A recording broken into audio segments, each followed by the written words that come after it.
So, with everything in place, we will drop back into the Grumpy Moose.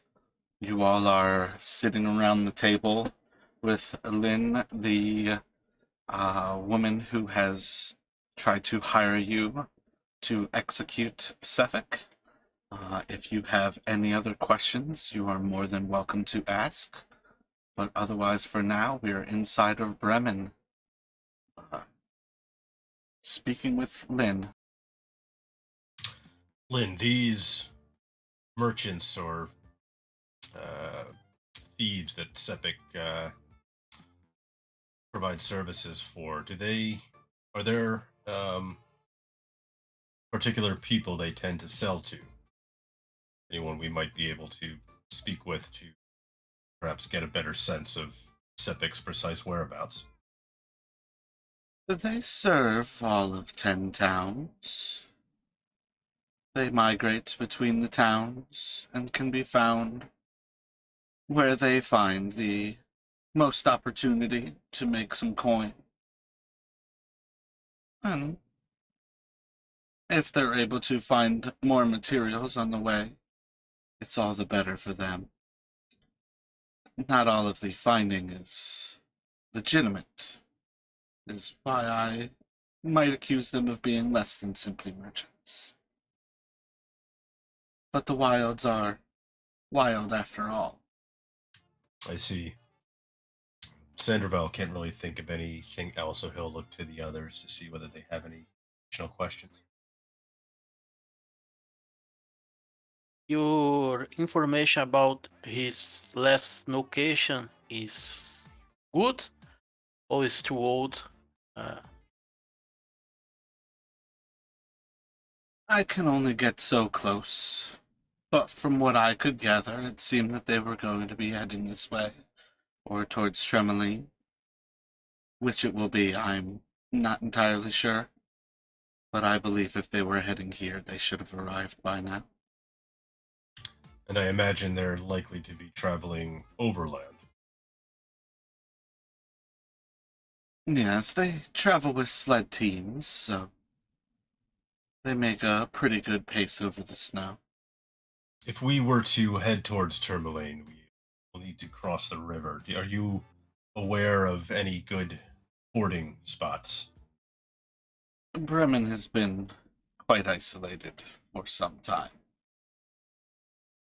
There's little left of what used to be the trail to Targos, and at this point it is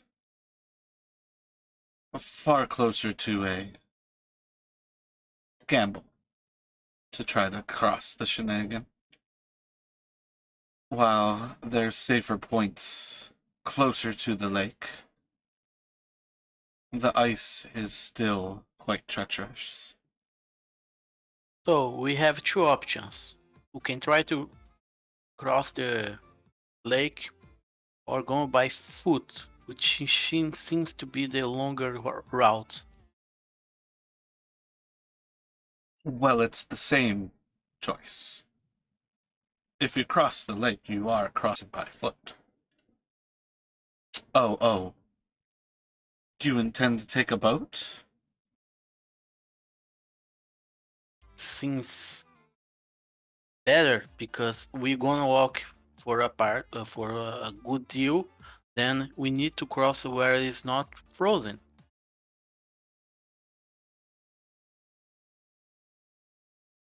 Come to understand that fishing is all but stopped in Bremen. You might find it quite difficult to find anybody willing to take a boat out onto the water. And even then, their boats are ill-equipped for the expanse of the lake. But if you have your own vessel, perhaps. And should they be traveling overland, rule, we may have more luck intercepting them if we similarly travel overland rather than crossing the lake. Fine by me. If I only here to fire my arrow. Crossing the water might lead us to miss where they are. I think we should do it over land.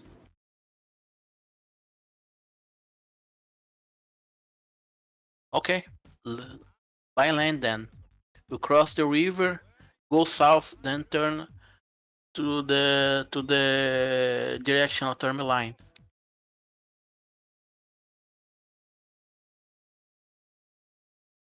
Sounds like we have a plan. Sounds good. Only one thing. Half of the coins now, half when you get the thing done. She looks at you with a stern face. We are taking the risks here and without knowing if you're gonna pay us or not. So it's only fair. There's nothing fair about what you speak of. I have no intention of paying you coin until you have proof of his death. If you don't want to go after him, that's perfectly fine. We may need to purchase some supplies for this overland trip, or have a small consideration to increase the odds of our completing this task. And what Would do that you be- think could increase your odds? Perhaps 10 gold? What do you require?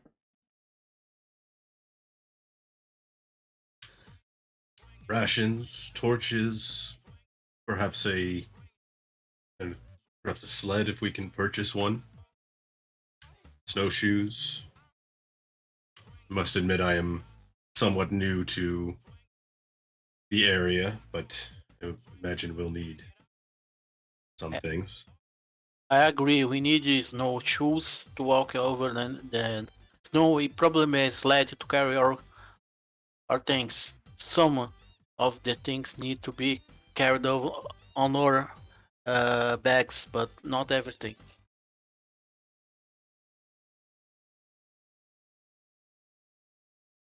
If you cannot afford a sled now, you won't be able to feed the dogs tomorrow. So let's pretend you don't have delusions of grandeur. It would be intelligent to acquire snowshoes as well as something like crampons might be useful for the ice while you were here. But Bremen's ill-equipped for such things. If you'd like, I can travel with you to Targos, and I'll buy these things for you. But I'm going to take twice their gold in the cost that I will save on the bounty I am offering you. If you want the full 100 gold, you'll do it on your own and come back to me with proof afterwards. That's the deal. What do you mean by proof?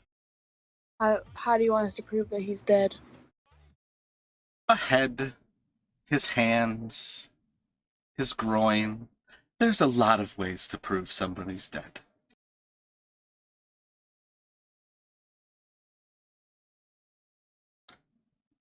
A mage can only do so much without certain things. And if you take one of those, I'll take that as proof that's worth 100 gold. Fine, you are making a hard bargain. So we better get out the city, go to Targos, make some shopping, and then go to Termalaine. Sandravel's gonna kind of look at her with some more respect. He respects somebody, good negotiator. Is that what you would prefer? You want me to join you on your way to Targos?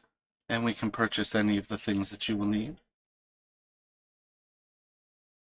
I do not No. want to. I don't always speak for the group, but I think we can handle purchasing what we need. I agree. I think I agree. We'll take our chances, Argos, ourselves. I'd just rather more money at the end, guys.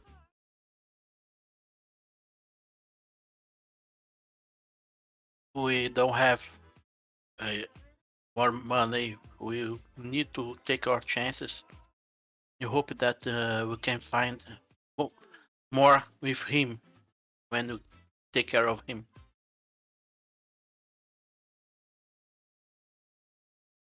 So might I suggest we get a decent night's rest and start out in the morning? Or whatever passes for morning around here. I agree with that. Yeah, we need to rest. Then we go in the morning. Pick up our apples and go. I agree. So we'll have a deal, dear lady. We are going to do your request.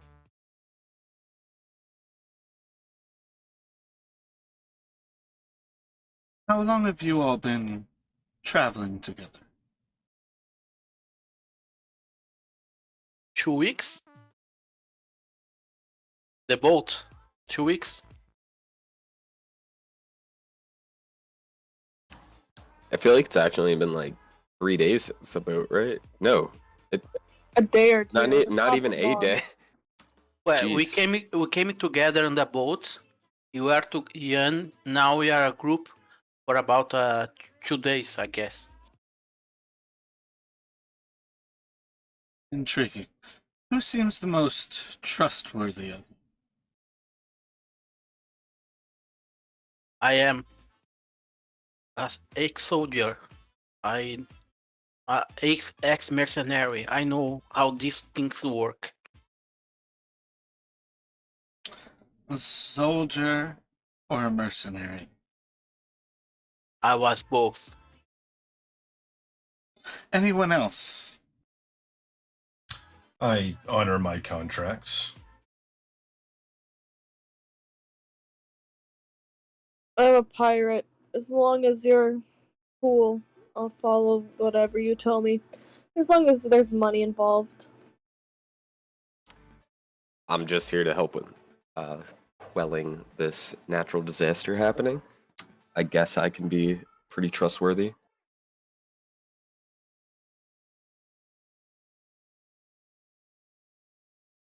You don't see it. Just like a side of disappointment kind of cross her face as she's just looking over everyone for a moment. And then she's going to look to what clearly to her appears to be a very dangerous play. But she's going to pull off a little bag from her side, and she's going to set a satchel down on the table and with her hand on top of it, slide it towards Sandoval. Please be careful with this.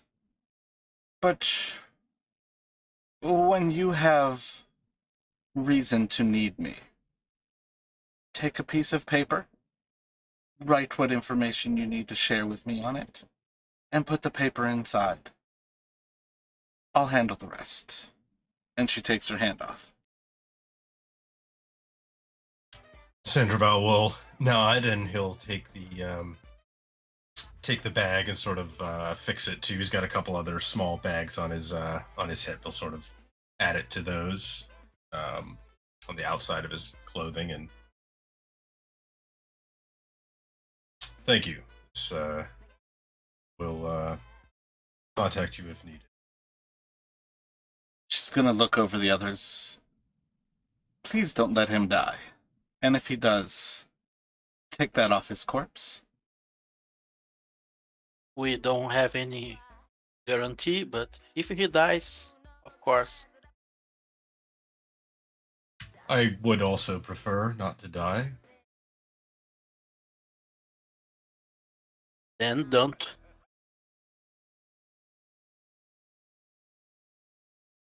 Let's go with people. Let's go, everyone. I don't think I've actually created one in the past. But that is... Fuck, I'm trying to think of the name of it. It's a Damn. bag that's a bag that transports things. The yeah, message. there's a particular item. Fuck. What's I it mean heard when you about go this. to? Wait, hold up. What's it mean when you go to another country and you like serve in a consulate?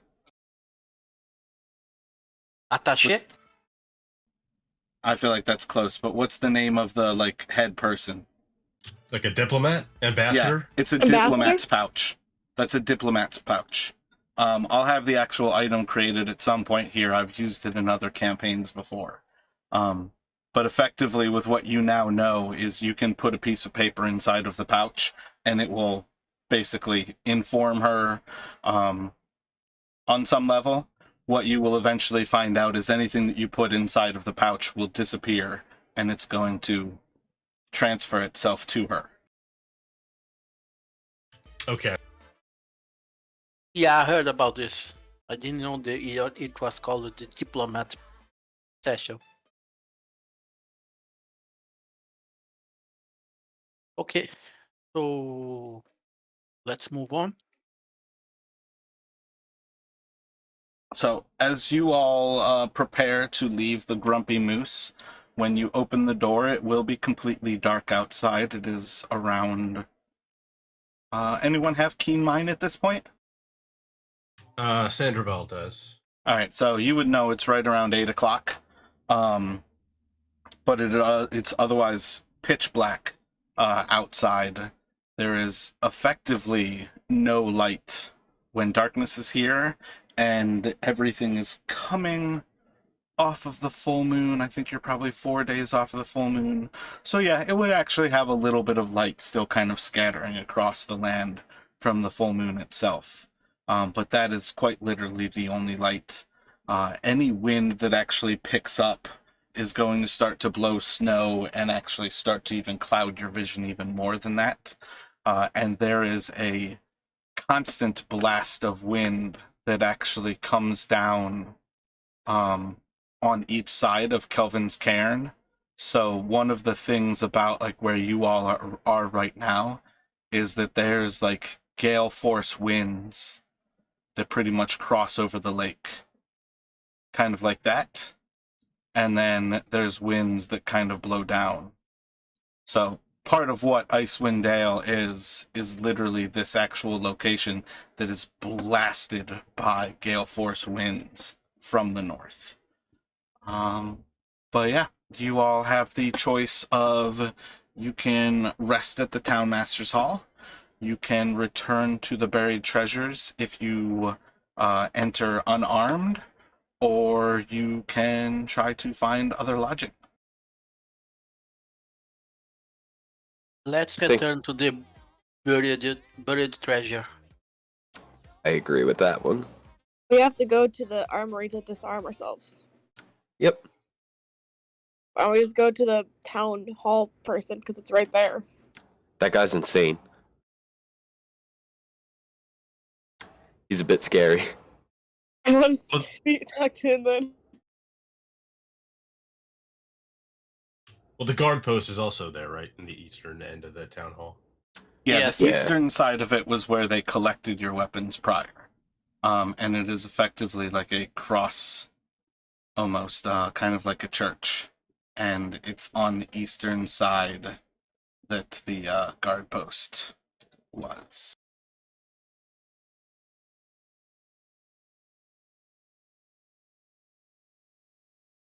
So, who wants to go to the town hall and spend the night there with our weapons, or who prefers to go to the buried treasure and pass the night there? Well, I don't carry much in the way of weapons, so I'm be fine either way. I have a lot of weapons. I think we should just go to the buried treasure because we'll actually have a bed. Yeah, I don't want to sleep on the ground today. Also, we already paid for it. That true.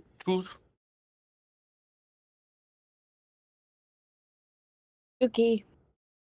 Let's go then.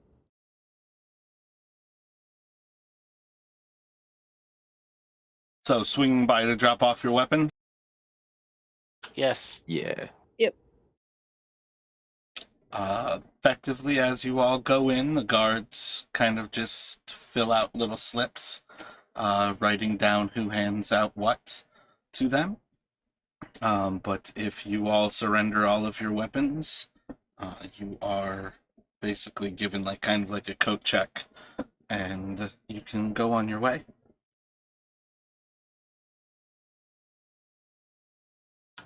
Yep, I hand over my armory. Start heading back to the inn.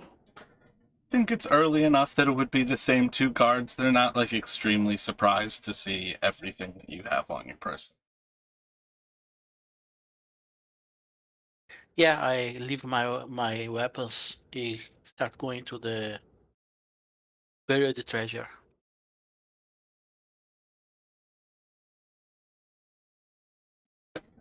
So when you arrive back at the buried treasure, down on the south end, you enter back in.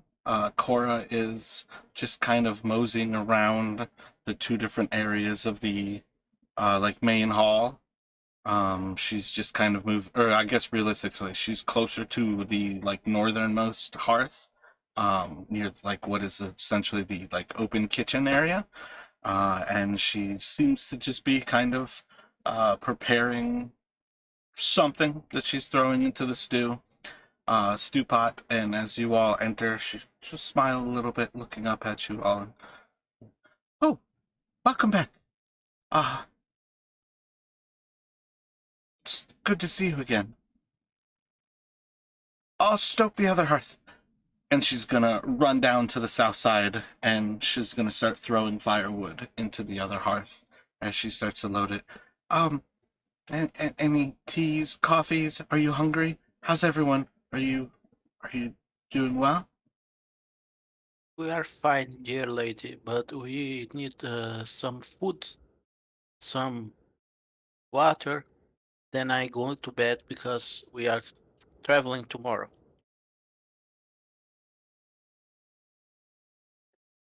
Good, good. Okay. I have a stew. It's ready now. You can have some of that, and plenty of water. Always water. Easy to melt snow. Plenty of water. There's always water. Can I have some tea as well? Ooh, yes, definitely. Yeah. Tea. Okay. Give me. Yeah. I'll go grab some tea. Okay. I'll go get some tea. I'll get that started. She just like runs off, and she's just like kind of fidgety. She like drops behind the counter inside of the kitchen, and she seems to be looking through, and then eventually pops up with a little can. She opens it, and she'll like dump like what coffee she has into a big mug in front of her, and fills that with water, and then starts steeping some tea.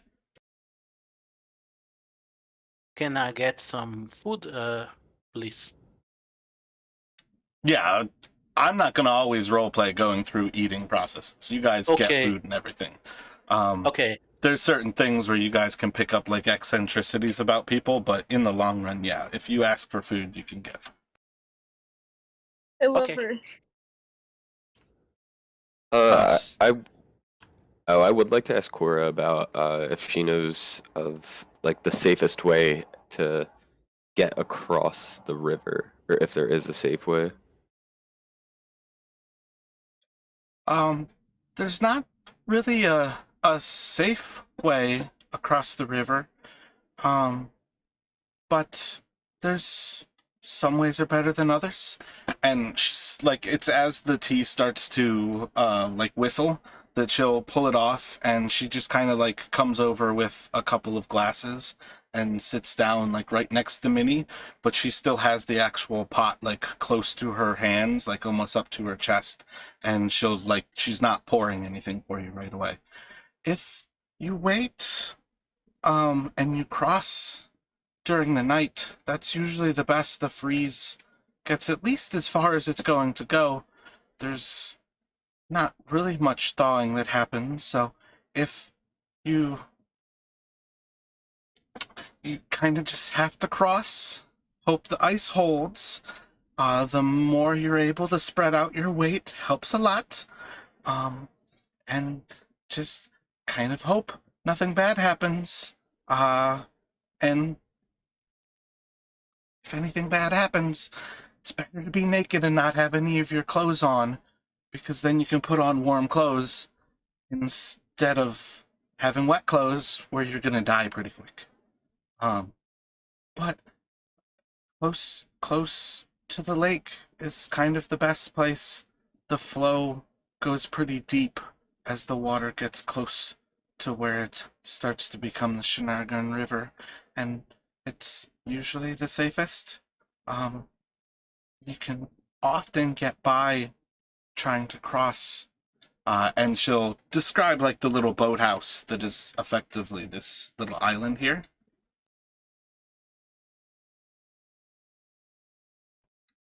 You can often get by just crossing a little bit south of the island. It tends to have some of the thickest freezes coming off almost behind it. As the freeze builds up, that's often the thickest. And there's really just the two danger points that cross either side of it as you're kind of in the thinnest ice. But if you have to cross, that's kind of the best way. We should probably cross tonight if we want to get going. Seems like if we cross tomorrow, it's not going to be as safe. Well, the coldest time of the night is right before the rime. So, you can get a good night's sleep. You just have to leave early. And that will give you at least the best chance. That's our plan. We start very early and cross when it's colder. The most cold on the is almost as the sun comes out.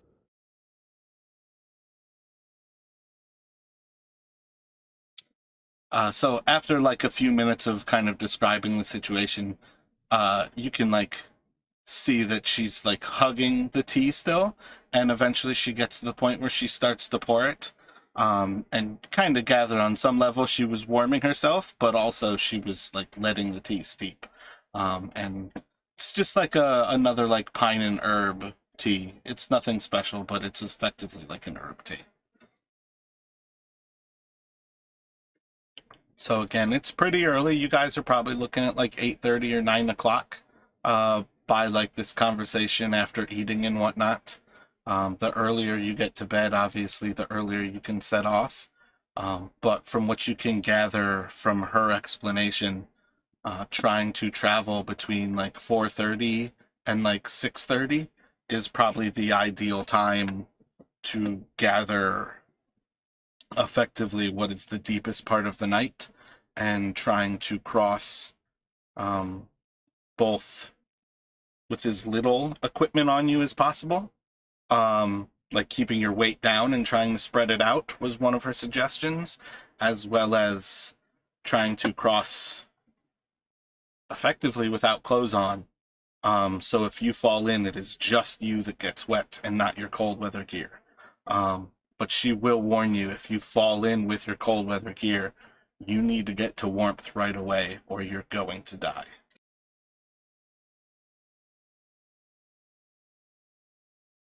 Brew thanks her. He find a room to rest until the morning to leave. Yeah, I'm pretty sure that's exactly what Valen does as well. Yep. Yep. So you all can take a long rest here, and this is where we will level you all up. If I can have Brule roll a d10, Minnie roll a d8, Sandra roll a d6, and Valen a d12.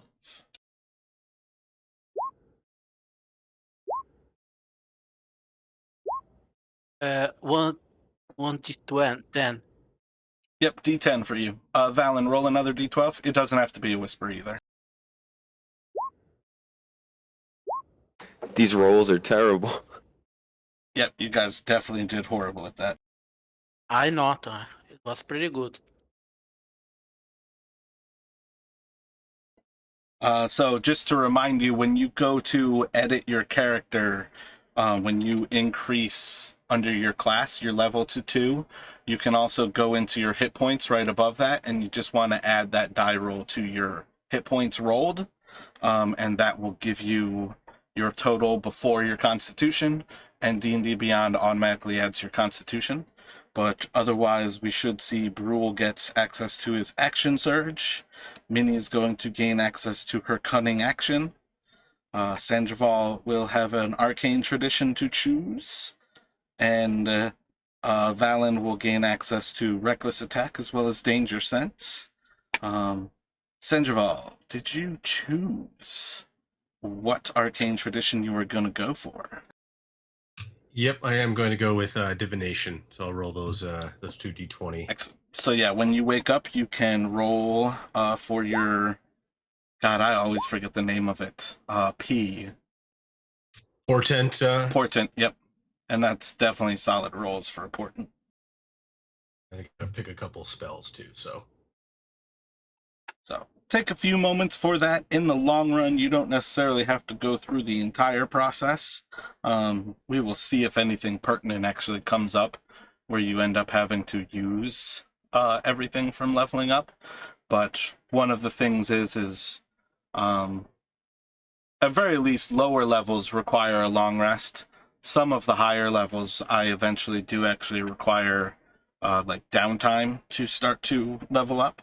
But in the long run, effectively, you guys have to take a long rest to gain a level. So you all will be set there. And then if we take just like a 5 or 10 minute break here, let you guys get set up there, and then we will pick back up in the morning, as you all got a pretty early morning. I think it is safe to say, what, if you stayed up till like 9:30, you've got like a 5:30 kind of leaving time. I think I'm all set. Got my spell selected. So I'll be back in about 2 minutes. Sounds good. I'm gonna use the restroom real quick. All right, I am back. I'm back as well. Justin, if you reload, you should see a diplomat's pouch on Sandoval. Alrighty, so you can wake everybody, Sandoval, anytime after 4:30 in the morning, and start the process of effectively you all have to just kind of gather up the last of your things here, head to the town hall, and then you're going to cross the ice. So you can wake everybody up anytime after 4:30. That gives everybody the time that they can actually gain. I guess it's actually after 3:30 that everybody can gain the benefit of a full rest. You just can't do anything for those 2 hours. So if you go after 3:30, you've got to remember that 2 hours to actually gain the full rest. If you go after 4:30, it's an hour, and you can stretch it longer based on how everybody goes. But you all have some idea that, like, moving groggily is one thing, but doing a lot of actual work is a completely different thing if you don't get your full 8 hours of sleep. Yeah, so I would say 4:30. That leaving an hour. I would sort of set my internal alarm to wake up then, and Yeah, so you can start to wake everybody, and you guys can tell me what your plans are for how this will go about. How quickly are you getting out of chorus? How quickly are you getting over to the town hall? And then what your plan will be for crossing the ice. Here's my idea. I think we get up, pick up our weapons, go, and after we cross the river, we can stop it right to eat something. Get it over as soon as possible so you don't gotta worry about it. I agree. And one last thing to worry about. We cross, then we find a place to make some fire, and then we eat something. I think so. I gained the ability Danger Sense. I actually have a question. What? So, is there anything specific that uses like Dex saving throws that I kind of just want to know kind of what I'm good at now? Dexterity is the most used of all of the stats for a lot of things. It's actually quite overpowered to have good dexterity, but effectively, a lot of area of effect spells require dexterity saving throws. So, like when Alright. something is going to explode near you, your dexterity saving throw is the ability to actually like see that ahead of time and leap out of the way. Crossing the ice is one of those things. Like if you see the ice cracking below you, you'll have advantage to get out of the way of that cracking ice. If the ice cracks somewhere where you're not looking, you're not going to have that.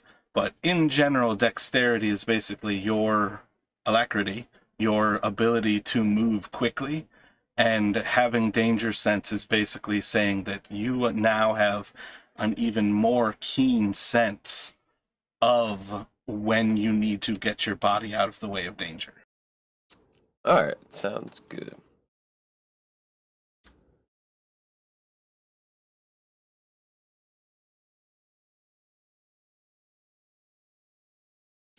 Alright, awesome. So, I think Valen's game plan is going to be make sure to grab all of his stuff.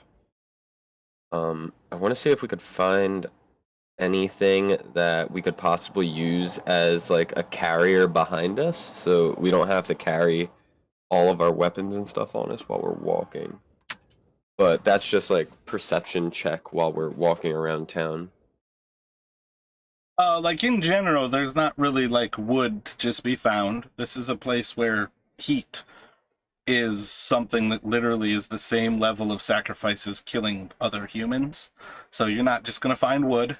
This town sacrifices heat to Oral, so they're definitely not going to just have free wood that says, here, have this. But you guys would also know, like, you can wrap your clothing, like, into a bundle and carry it behind you with rope, and have something like that. So depending on how you all want to go across there, if you plan to go with your cold weather gear on, you could have everything else dragging behind you. If you all want to tie each other together, you can tie each other together as well as having gear between you. There's a lot of different ways that you can go about it. Basically, everybody should have started with rope. There's very few adventuring packs that start without giving you a rope. I have rope. I have 2 different types of rope. Fancy. Even better. Yeah, I actually do not have any rope. I have that one pack that doesn't have it. It's all good. I think that we got enough rope to spare. I have a 50. Does Valen have rope as well? Yes, Valen does have rope.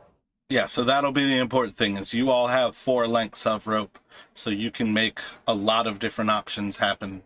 But like if you tied, say, each person to their luggage and then that to the next person, you would basically have like 17 or so foot gaps between you all as you're crossing. I think that would work well. Yeah, it's safest. I Do would you say int- send the lightest person across first. Test the ice. Actually, it's better for the heaviest person to go out there first. Yeah, I'd agree I- with the heaviest. I agree. The Also- heaviest to go out there first to know if the light ice is thick enough for the lighter people. Well, if the heaviest, I'm thinking if the heaviest person goes first and the ice cracks, then that makes it more difficult for everybody else to cross.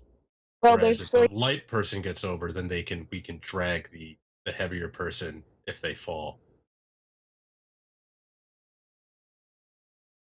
I think we have 2 options. The light persons, people go first. the harvest. I think it's safe. That's the way. Include. I think.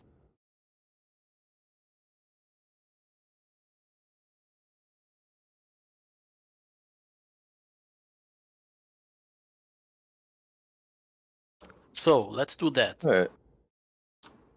Yeah. So I have quite a few strategies here. Are Who's we gonna go just first? so are we skipping till we already picked up all of our gear and did that? Yeah, in the long run, unless you all actually have Right. questions to ask of NPCs, I am perfectly happy flashing past a lot of old stuff. So, like, you guys have seen the different guards in that town hall area. Unless you want to question them of anything, we're moving to the crossing, and you guys tell me how you want to accomplish it. All right. I'm going to pull out my bedroll and kind of fill it with everything, and I'm going to take off my upper layer of clothing. So I'm going to keep the pants on and the shoes, but not have on like the full like heavy coat kind of thing. And then that's all What's going to your get aim there?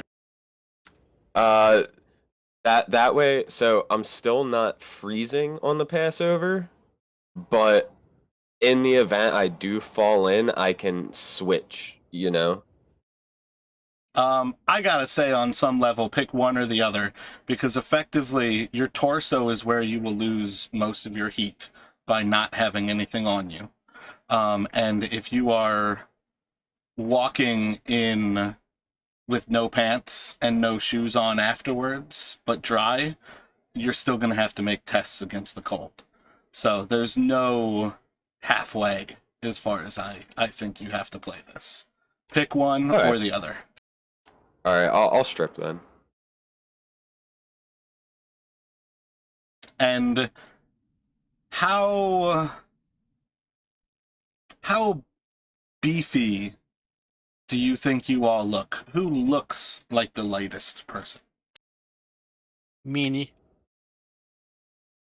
Do you really think so? Because I feel like the wizard might be the I lightest think it would be person. Sandraval, right? Because Yeah, he's fairly tall for a human, but he's pretty thin. Okay. And his pack is also doesn't look all that. Doesn't look like he's carries. It only looks like kind of half full.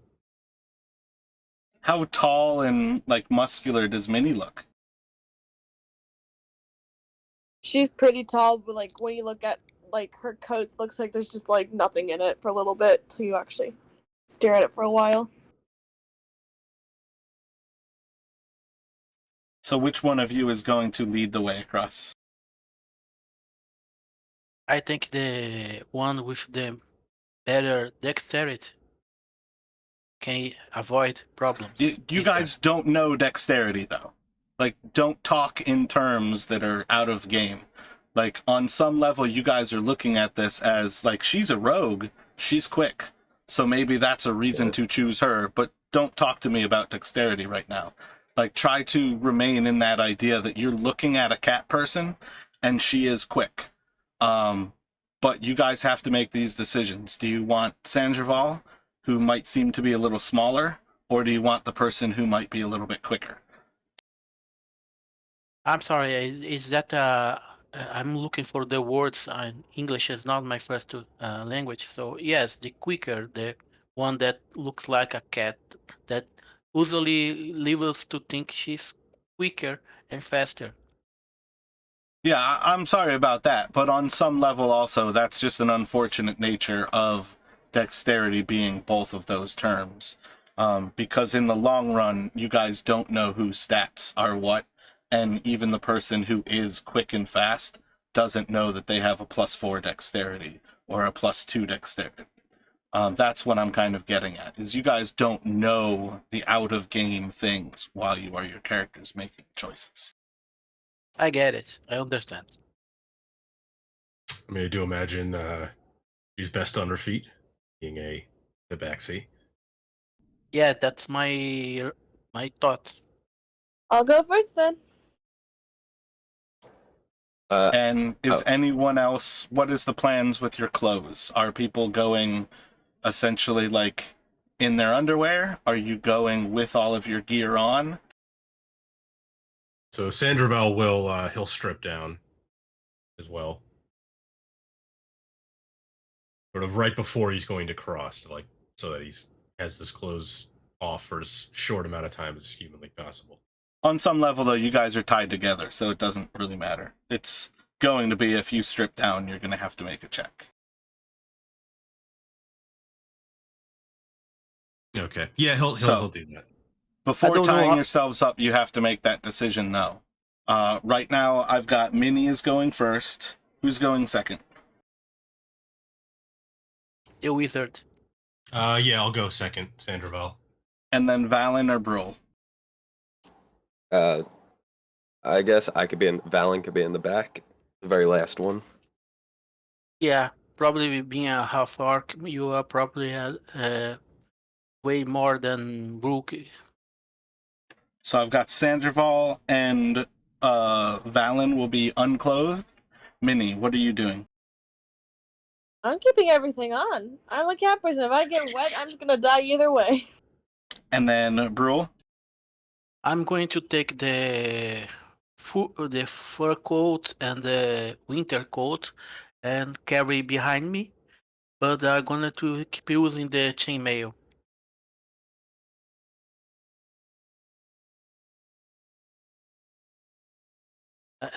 Just to clarify, I'm carrying all my things, dragging all my things except the chainmail that I don't strip. All right, and then is everybody planning on just walking across?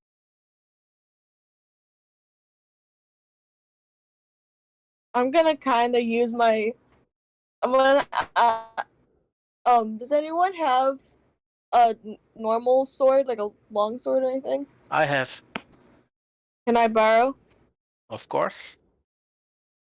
Okay, I'm gonna use the long sword as like a poking stick to like stab the ice in front of me before I move. Like not like break the ice, but like see if it's soft. Please don't stab. Just tap. A little tap. Would you rather a staff for this situation? Yeah, I I don't think it's a use good that. idea to stab the ice we're walking on. I would imagine the less time we spend on the ice, the better. So we might want to try and get across Yeah. quicker rather than. I Yeah. think if we were cautiously. to use dash, would be the best option. Yeah, I don't think, of something course, to make sure the ice is not soft in front of me, because I don't want to make a mistake. someone has a quarterstaff. Yeah, Can I have one. I can borrow it to you.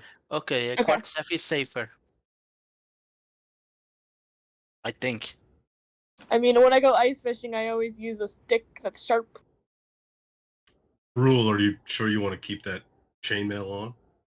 I Fairly heavy. never took my chainmail during anything. I'm a soldier. Doing to take my chainmail. If I die, I die. But it's what who I am. You sleep with it on? Only sleeps with when he doesn't wear when he goes die. He sleeps in a bed. Normally he sleeps with it. You need to mention to me anytime I say a long rest and you wear your chainmail to bed, let me know. Yeah. Just to clarify, you will not benefit from a long rest if you sleep with chainmail on. Yeah, that's why he gonna take it when he feels he's safe. So yeah, if you all are planning on walking across, do you want to dash across or are you just moving across? Moving is slightly faster than usual, but like not so like too fast where we're gonna be stupid. I mean, this is again one of those things we're still talking about the game and the function that it works. So moving slightly faster than usual is either moving at usual speed or you're dashing.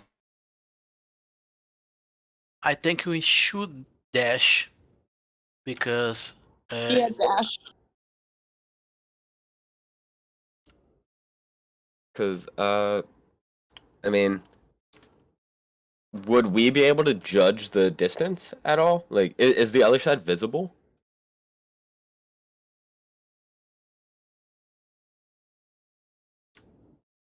'Cause, How I mean, wide? How wide is the river? Can we? What You can? guys can measure it here. I think it's going to look at like almost 500 feet across.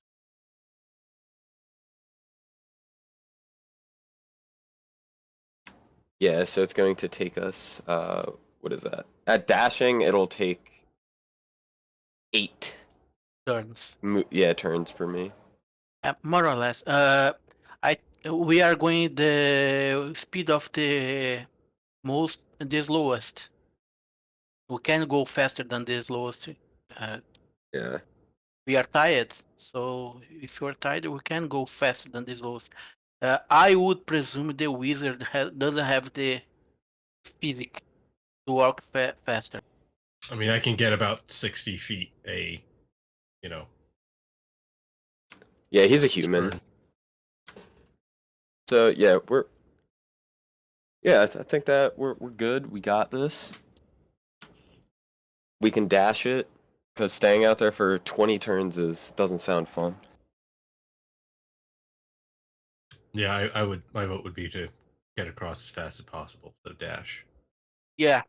If you're going to dash, so we need to give a good look before it starts. And all right, so I think the plan might be, let me draw real quick. We leave from here and then go here, right? And then there we could take the break and then finish, right? Yes. Less risk. That doesn't seem safe. What? What kind of break do you mean? Or not like a break, but like A break it. cuz that's a literal island. So, Where the X's is the thickest part of the ice, if we just go straight across, it's gonna be a lot safer. Like, if we want to stop at an island, that's not gonna be totally a great idea. Yeah, I believe Cora said the thickest part of the ice is below the island. oh, Yeah, all right, like all right. what you guys got from Cora yesterday is it basically freezes out from behind the island. So that's why it gets like really thick behind that flow. Those side lines are where the ice is going to be the thinnest. So if you go like right to that island, you're honestly choosing among the thinnest portions of the ice because that's where the water flow is at the fastest. All right, that makes sense. There we go. So, it would be more, yeah. So, I guess just doing that dash then. I thought it was the opposite. I thought that the outer lines were the thicker ice, and then that was the thinner. Okay, so it looks like we can travel behind the island, dashing, with us dragging our things and being Mini at front and Valen at back. Sounds good. Are we ready? I'm ready. As well, there'll be, I think, yeah. All right, let's do it.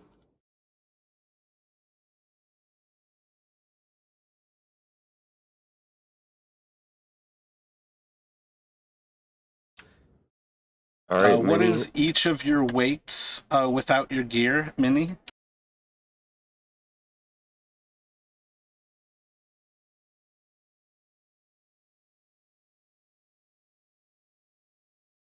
Just under description. 150? Sandoval? 160. Bro? 198. And Valen?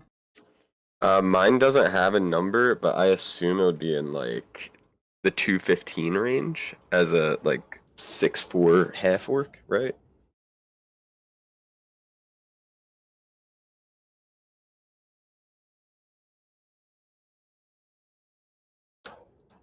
It says medium undersize. Yeah, that's just a part of character creation. Give me 1 second.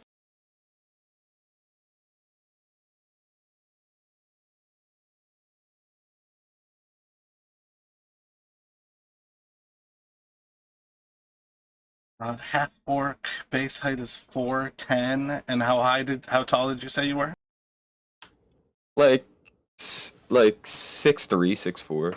So about Do you have it on your sheet as 6'4" or 6'3"? no, my sheet does not have any of that information. All right, pick one. 6'4" or 6'3"? 6'4".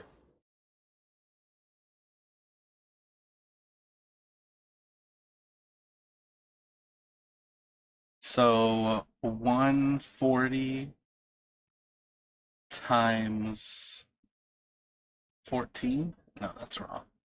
Son of a bitch. Roll 2d6.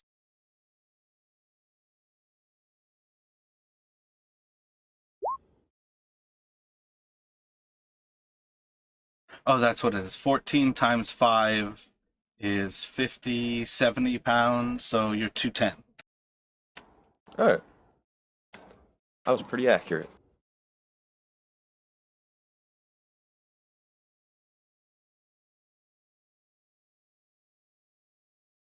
Alright, so let me have dexterity checks from all of you.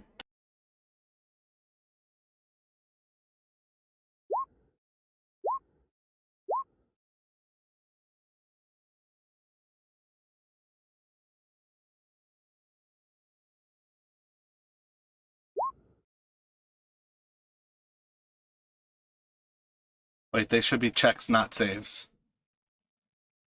Valen, do you have a difference between your dexterity save? Like, do you have that proficiency? Or is that the same as your dexterity? Is it +1? Yeah, it's all +1. I could reroll though. It's not a problem. We're using those same dice regardless. So, Alright. if there's no math to be done, that works out fine. Yeah, just saves. I technically get to use advantage, but I rolled 18 on the first die. 11 for me Why do you say 11? because the number is already. I'll forget it. Math is not my strong suit. Yeah, it's all done Yeah, already. It's a 9. The +2 is included. You rolled a 7. It was sucks. I'm sorry.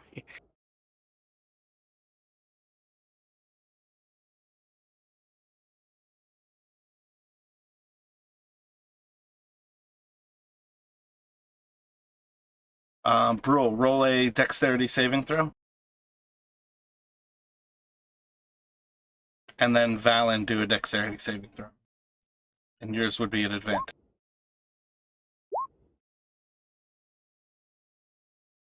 All right, so Phew. you guys get about 60 feet across. Brule is going to break through the ice, but he leaps out of the way. Valen is going to stumble into the ice behind him. So Valen, you are soaking wet right now. All right. we tried it. What do? But you guys are tied together right now, so Brule, you saw it happen. Do a strength check for me at advantage.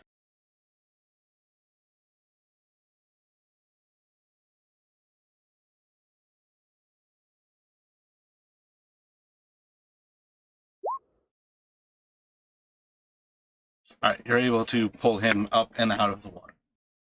Phew. That was close. So I will like lay in the snow to try and to like dry off quicker. you guys are staying on the dangerous ice, or are you going to keep moving? Let's go. We can't stop. All right. Yeah, I guess we're continuing. So do another set of dexterity checks for me.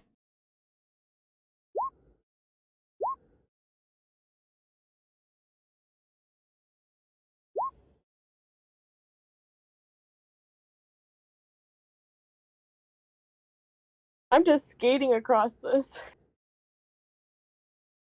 I wouldn't knock on wood yet. Yeah, we still got like 8 more checks. That's what I mean. It's all downhill from here for me. Do another set of dexterity checks.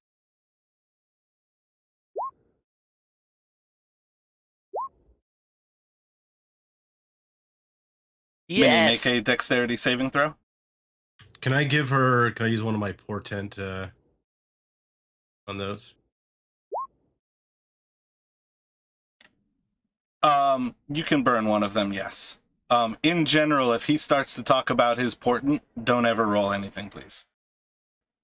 But you can burn one of those. Okay, I'm gonna use the 17.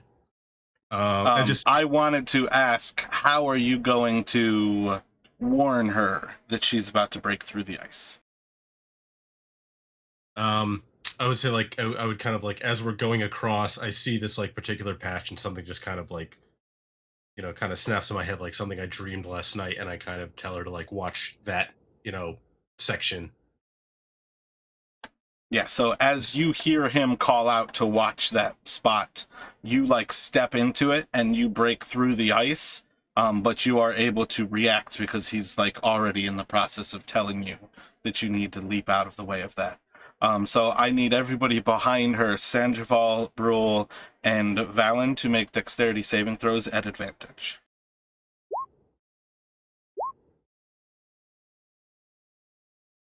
Jesus. Brule is going to fall through the ice right behind as it basically just expands into a much larger portion. So Valen and Sandoval, let me get strength checks from you.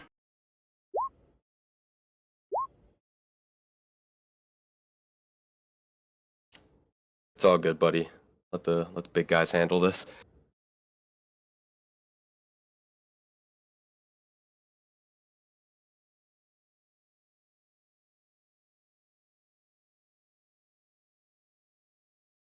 Just I guess for anyone who's not familiar, the portent means I can essentially I get two die and I can use them in place of any roll, but I have to do it before the roll is made.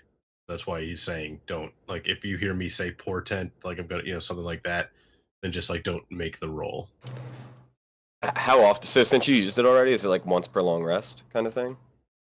He has another die for it, yeah. All right. Yeah, I get 2 per long rest, and they'll change every long rest. So it depends on what I roll, what I can actually. So if I get like roll 2 10s, it's not all that helpful. All right. But it's effectively, that's his whole class, is effectively that he sees the future. That's cool.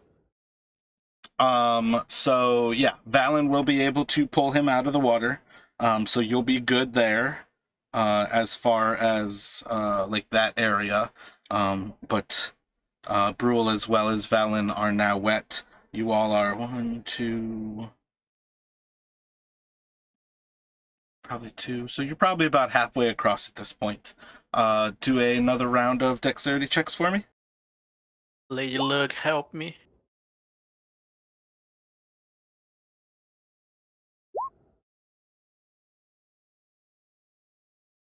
He didn't help me.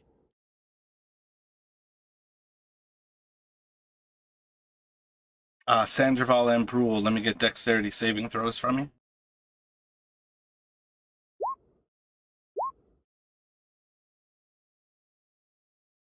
And then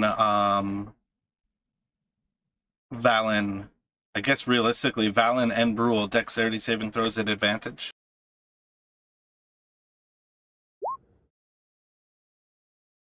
Saving throw. Yep.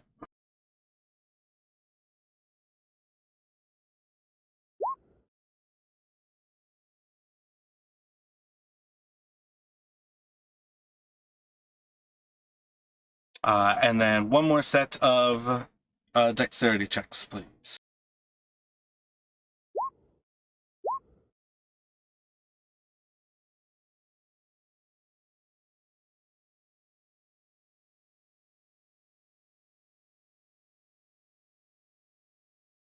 What is it? Mini dexterity check, please.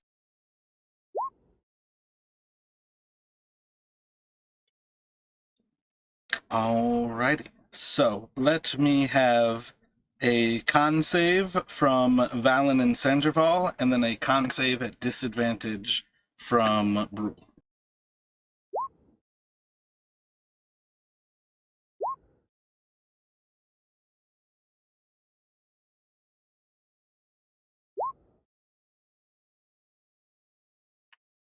Brule, take... Ooh, wow, that's harsh. Take 2 levels of exhaustion. Sandoval and Valen, the two of you are fine as you all get clothed on the opposite side. I'm sorry, where I find this in the sheet? I think if you right-click on your hit points, If you go to conditions, you can add Yes. active conditions, and you can select the level of exhaustion. I see it. Thank you. Yeah, it took me a while to find that the first time too. What exactly is exhaustion again? Like, the first level is that you have disadvantage on checks. The second level is his speed is halved as well. oh jeez. I need to rest after this cross. It gets a lot worse from there. Yeah, I mean, I'm not going to lie to you. Leaving your armor on was a dangerous move, but rolling a 1 after that as well even made it even worse. Well, he's not the brightest man.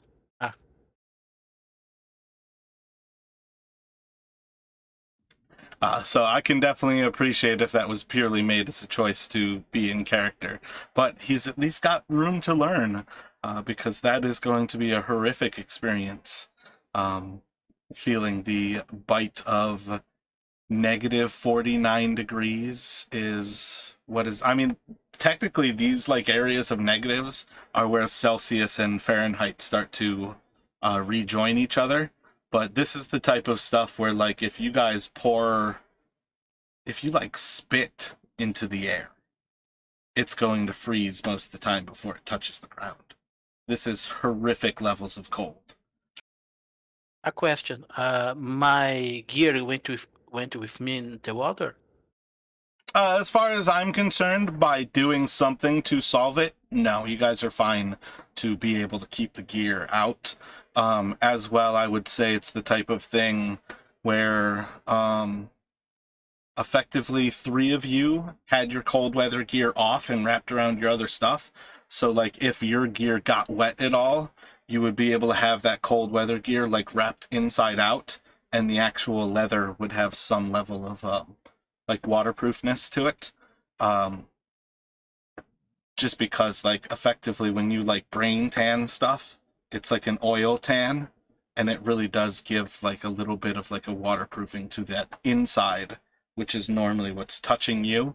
But like if you wrap it around everything opposite, it's kind of like a weak sort of waterproofing. So I would say in general, taking the precaution was everything there. To keep it wet, or keep it safe from being wet. Minnie, who was probably the least likely to have any issue breaking through the ice, was the one who was in the most danger of, if something happened, she had no recourse but basically to turn back.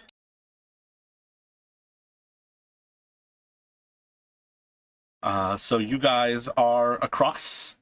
You are welcome to continue on how you'd like. You can basically get redressed, and it's probably about 6:15, 6:30 in the morning at that point. It's getting close to where you see dawn coming. And it's probably shortly after this that you all will experience once again that when the sun should come up over the crest, you see as darkness just consumes the dawn, and the lights of the aurora just start to shine across the sky. And once again, there is a dim light across all of Icewind Dale, but you are otherwise once again consumed into the darkness of no sun rising above the crest of the horizon.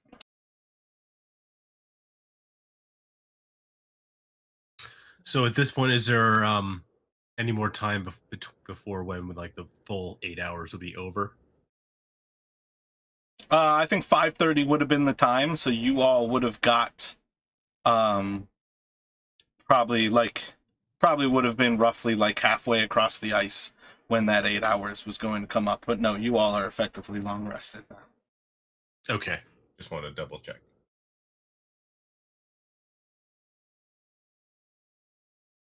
we should stop to eat something before we start going. I'm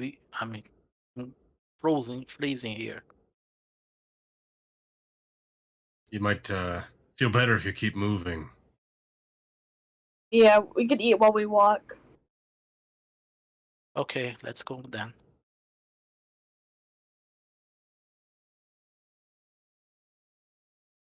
Can we, from this side of the river, can we see any part of Targos?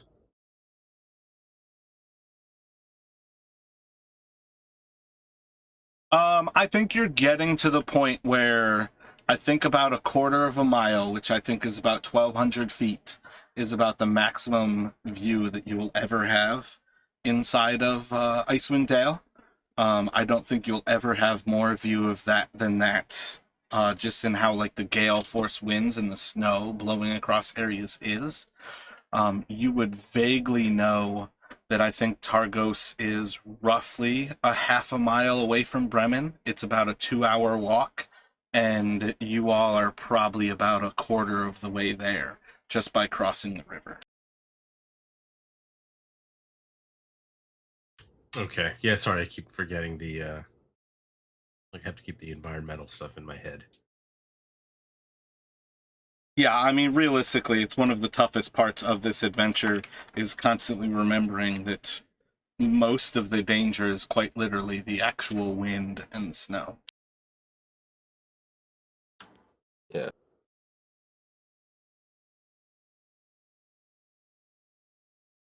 Yeah, negative 49 degrees Fahrenheit is negative 45 degrees Celsius. The coldest I was in was negative 30. Yeah, and it's wind chills of about 80 degrees in this area. So you're talking about like negative 120 kind of feel.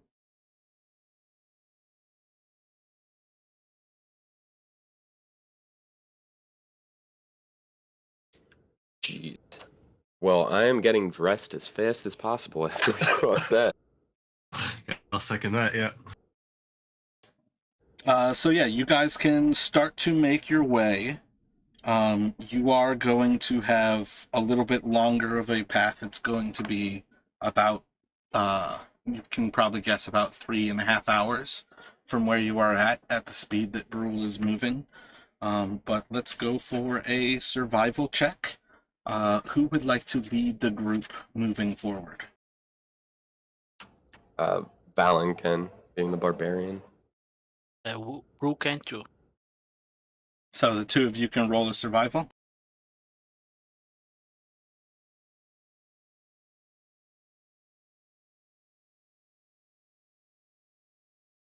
Describe to me how you lead the march across the tundra looking for Targos. I am going to be walking forward. I have my glaive in my hand, kind of using it as a little walking stick, you know? Doing that thing where you got like your hand covering your eyes, trying to see further, even though I'm only getting that quarter-mile view distance. I generally have a very good sense of direction, so I know where like I generally know which direction Targos was in, so I'm heading towards that way. So to the pretty much to the east of where we are now. Do you, Alacritus, remember the map of 10 towns? Do you need to see that again? I generally remember. We're following the actually, yeah, would you be able to go back real quick? Yeah, so generally we're following the southeast, right, going to the sea marking. Yeah, kind of what I'm getting at is, are you keeping the lake in view?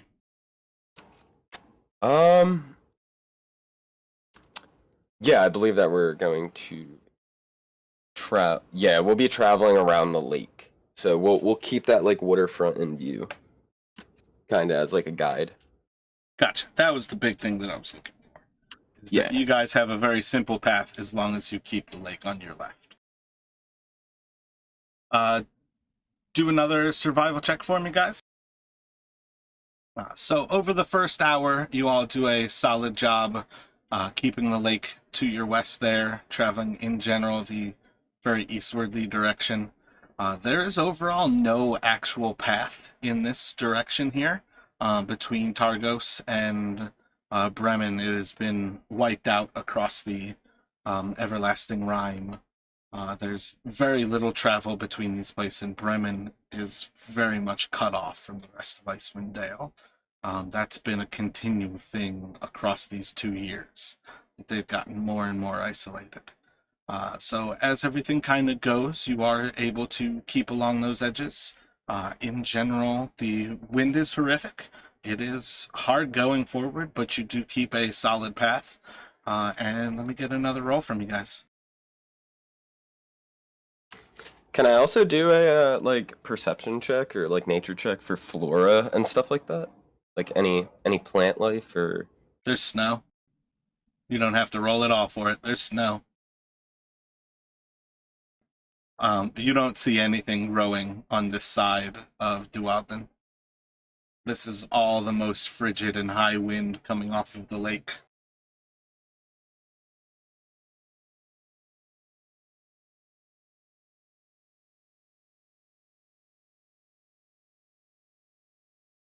At least we don't gotta worry about being snowblind.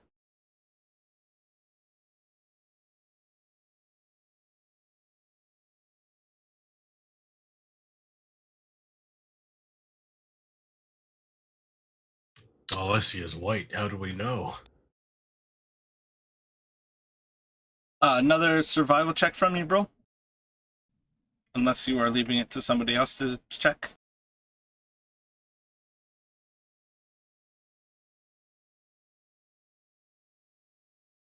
Sorry.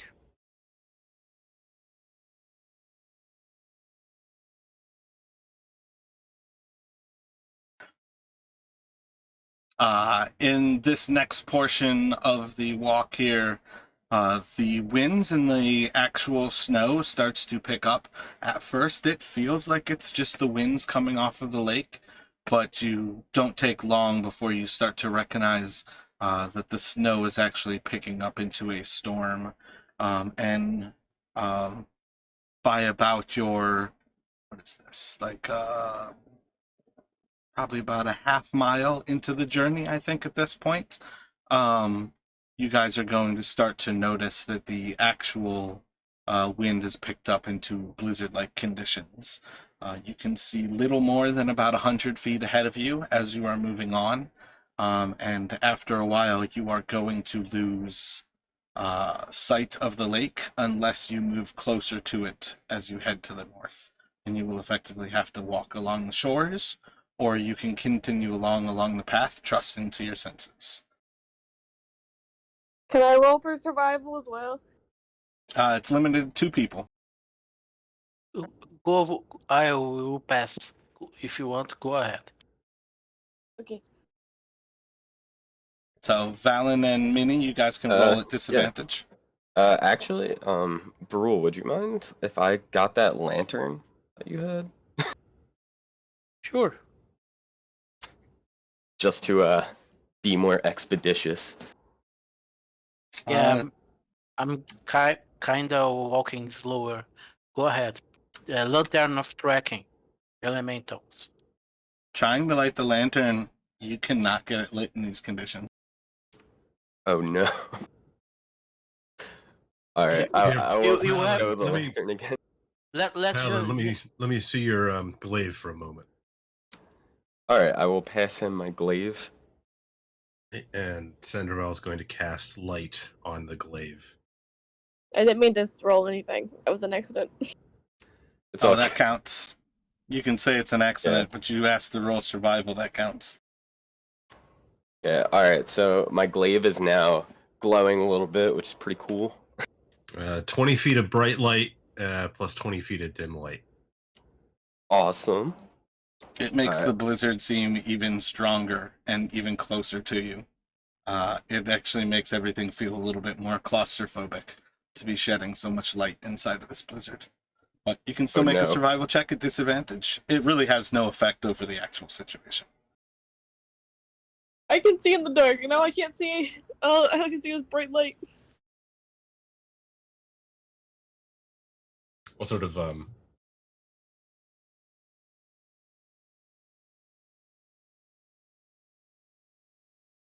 right, we got the solid 11 here.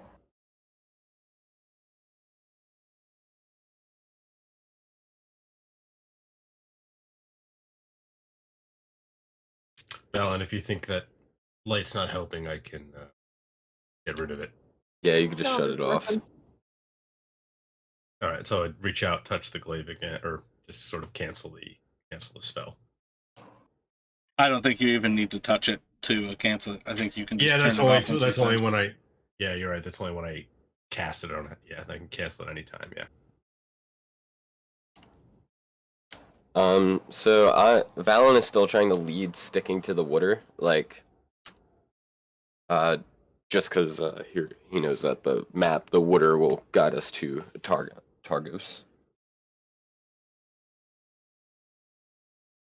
You all spend the greater part of this next hour simply trying to find your way back to the water's edge. And as it is, let's see, we went for 6:15, 7, 8. As about 9:30 comes about in the morning, you once again do spot the lake's edge.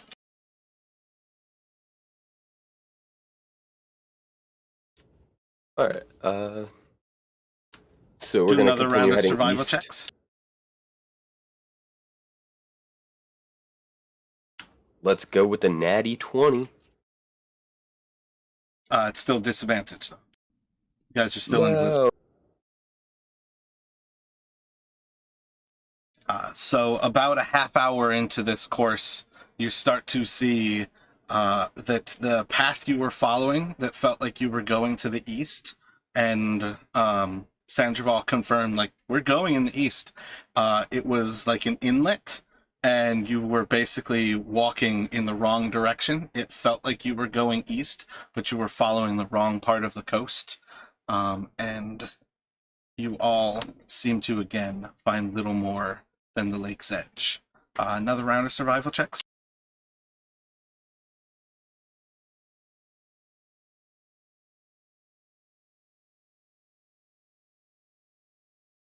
There we go. And what is that? That's about 10:30, 11:30. You all come up on the outskirts of Targos, and as you see the actual wall of the city just kind of like pop up in front of your view, you're pretty much on top of it by the time you're able to see it, being about 30 feet away.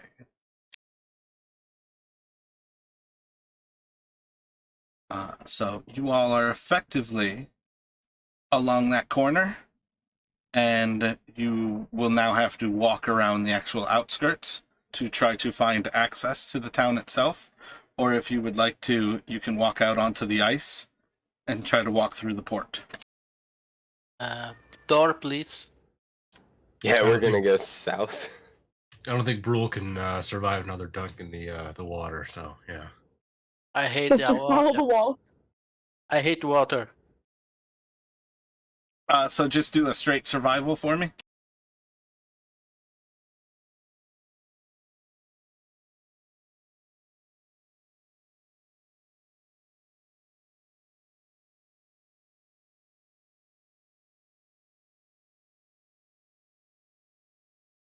So let's see.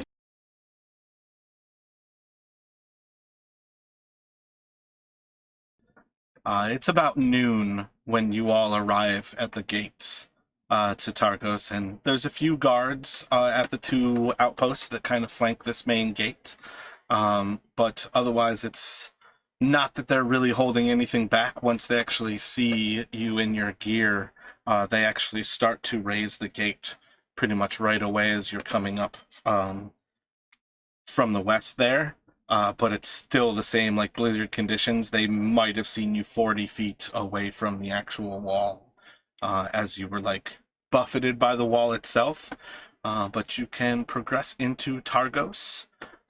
When you first get in there, there's basically a guardhouse on either side of the main gate there, and you pretty much see like an open avenue that's stretching to the north above you, as well as two different houses, like two different buildings effectively to the east, as well as one to the west. Valen would like to ask any guard nearby for directions to the inn. We whisper to Valen, don't take your hood here. Oh, I know, bud. We don't need another problems. If you head to the east, approaching the waters, the Luskan Arms is right along one of our longest piers. It's perhaps best to head straight along this path, and they'll point down the actual path ahead of you here.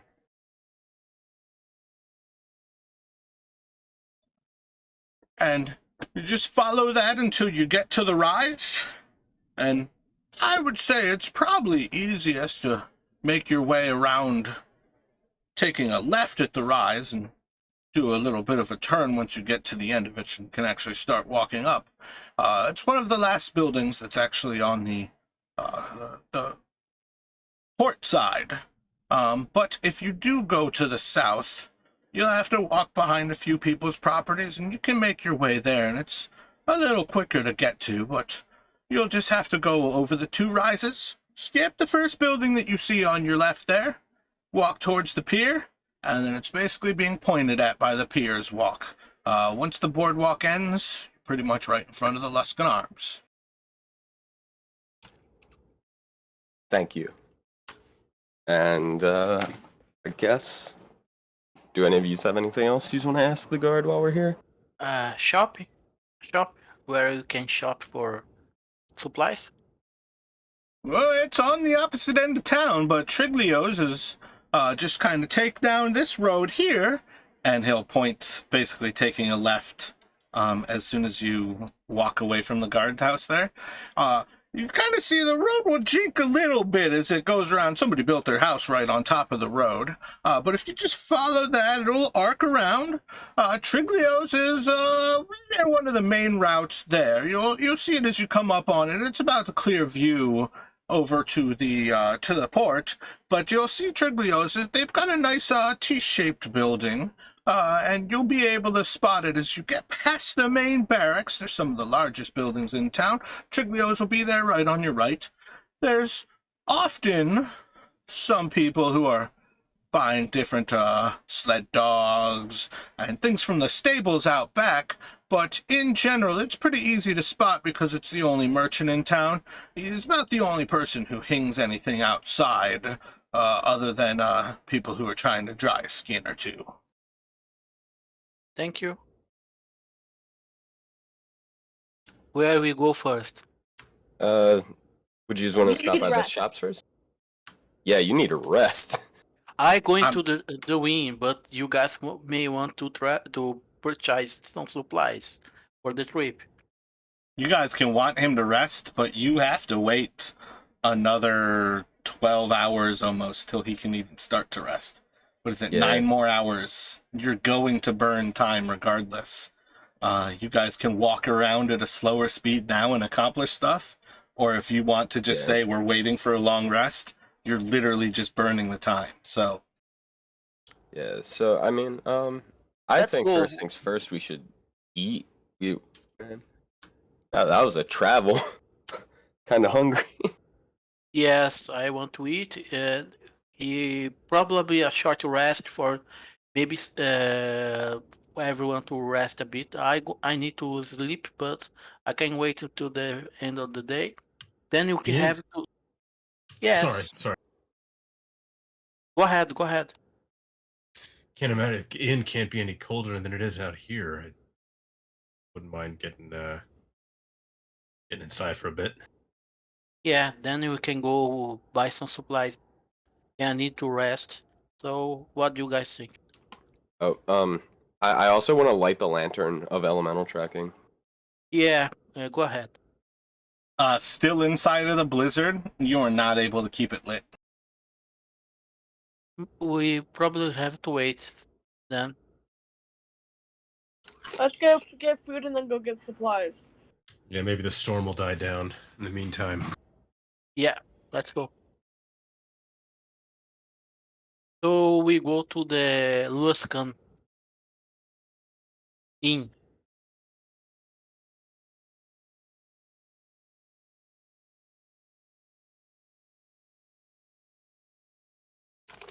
And I want to take that route to the left so that we're not going on anyone's property.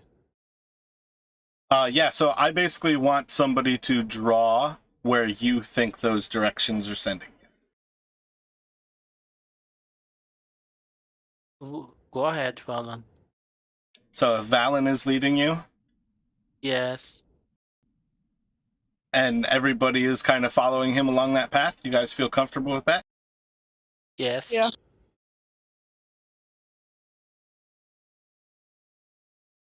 I can also, I think, because I have keen mind, I can recall exactly what the guard said, so I can relay that to Valen as a reminder of the path. Oh, I think you hit it fine. Yeah, but in general, that's one of the things, like, it's a test of how much you guys are actually listening when an NPC is describing it.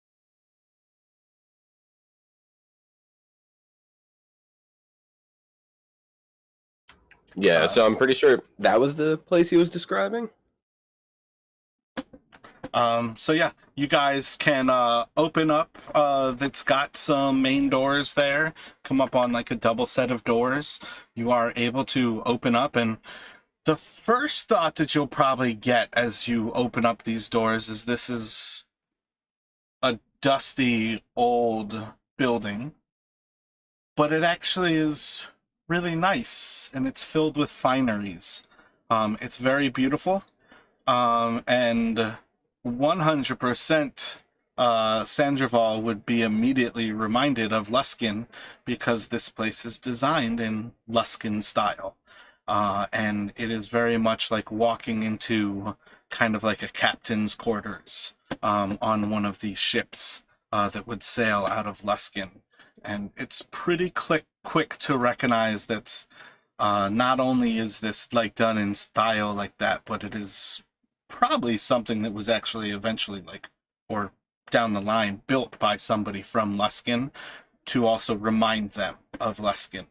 And I think you all should start to be coming across the idea that most people who settled this area settled because they were run out of the more civilized areas of the Sword Coast.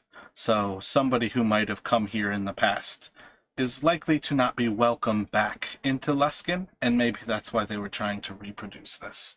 But it's very much like a sailing themed, like TGI Fridays kind of thing, where every bit of wall space is covered by sailing paraphernalia, and every other piece is very particularly like a throwback to Luskin, like 100 years ago, which would again be before the explosion of Mount Hotenow, which also did a good job to destroy much of what Luskin is now. But you all can walk inside of the inn.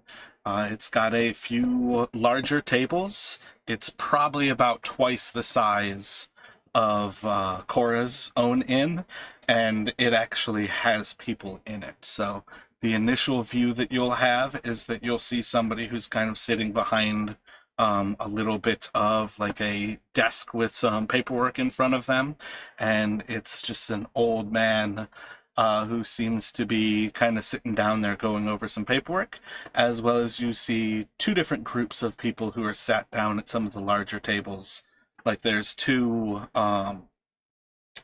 like bench style with very large tables, and then there's a couple of smaller tables like off to the sides and off in the shadows around this main room. But it's a pretty large room, probably about like 30 by like 50 feet in this main area, and it just has an open hearth across the center that seems to be, again, this is one of those things like walking inside cuts the wind out for a lot of places, often the fire isn't doing so much to heat the area as it makes it less cold.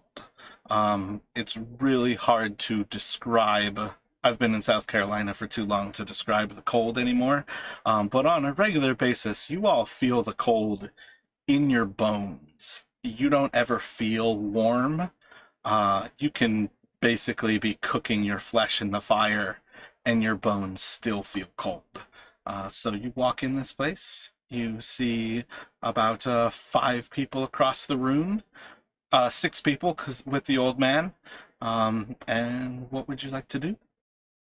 I have one question. Do we remember what sacrifices are made here? Was that told, or I don't I know think if the only warning that you all got about the sacrifices was that Bryn Shadar, Termalaine, and one other, East Haven, right? and East Haven sacrifice Yeah, humans. And then I think you would have learned that Bremen sacrifices heat. But those are some of the things as you all go about, like, introducing yourselves to these towns. It's definitely the type of thing that it is important to find out when you get there. I think that should be one of those things. Like, you all have, like, a vague idea that you want to ask about what their sacrifices are and possibly the activity of the children of Oral. You have a vague idea that you want to look for Tringas, and you have a vague idea that you want to ask about the Torques. Adventuring gear is what comes to mind, but their traveling merchants might be there. And then probably the stones, the black ice. Those are probably like 5 things that you kind of want to explore in each of these towns as you get there. You all have entered into the Luskin Arms. Again, it's very familiar to the look of a Luskin ship, and it's reminiscent of old Luskin before the explosion of Mount Hutnu. You all see 3 people at one of the bench seating arrangements, 2 people at a side table, and then an old man who's kind of front and center, sitting behind a small desk. I'd like to approach the old man, and I'll say that what a nice place you have here. Oh, hello, traveler. She's been better, but it's quite beautiful. Were you a sailor out of Luskin? I've been here my whole life, but my father was. He came here quite a while ago. Would you have happened to have anyone stop by here talking about a boat called the Dark Duchess?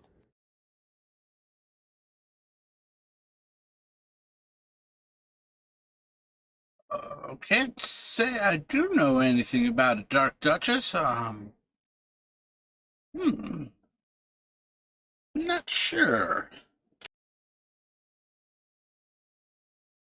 Uh, where was she birthed out of? Luskin.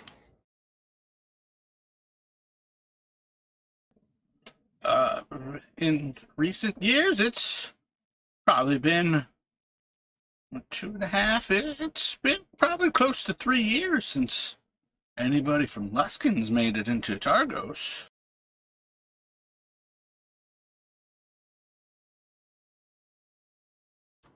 Yeah, the waters are pretty dangerous out in these areas.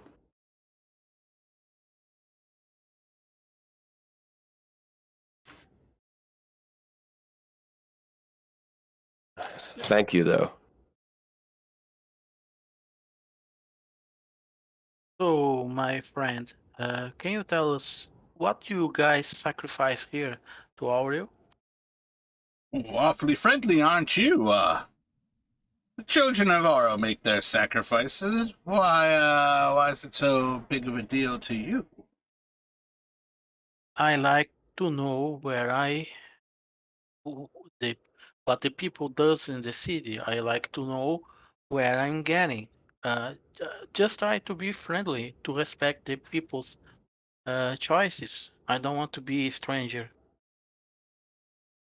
Well, I'll tell you this much. Go around sugarcoating things so finely, you might find danger that you don't expect.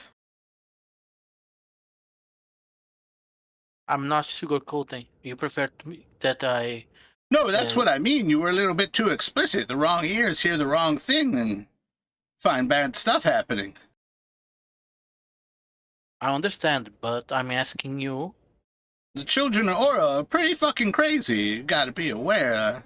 They don't really abide a lot of folk.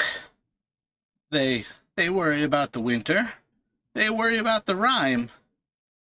They don't have any cause to worry about who they have to cross. I understand. I'm only asking because we heard about Brew whispers to the old man, human sacrifice in some cities. Yeah, you heard right. And here, what's the happens here? Probably should have started off with the whisper, eh? They sacrifice people here! And you're probably going to be high on the list if you ask questions like that around town. Okay. Thank you for the information.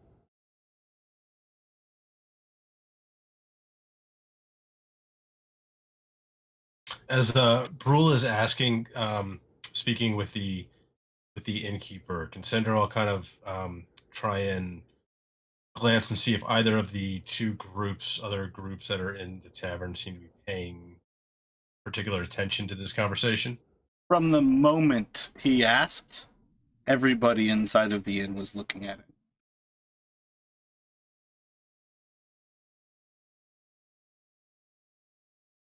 I didn't know it was so taboo to ask something like this. Well, you've got to understand, these people, they're suffering here. And every day more people join the children. It's not a happy time to be a 10-towner. And we suffer through a lot of things. But they've found cause to do what they must. And not everybody you speak to is going to be as forward about the dangers of asking the wrong questions. Certainly not those who might be asked at the wrong time. I appreciate the candor. And we would appreciate your discretion. I think you might have missed what discretion might mean.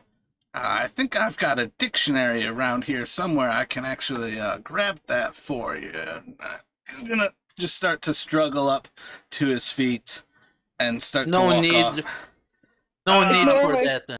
Oh yeah. Oh.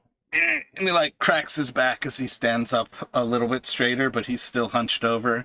And he takes like 3 little hobble steps over to a bookshelf, and he grabs the biggest book on the shelf. And it's heavier than I thought, or I remember.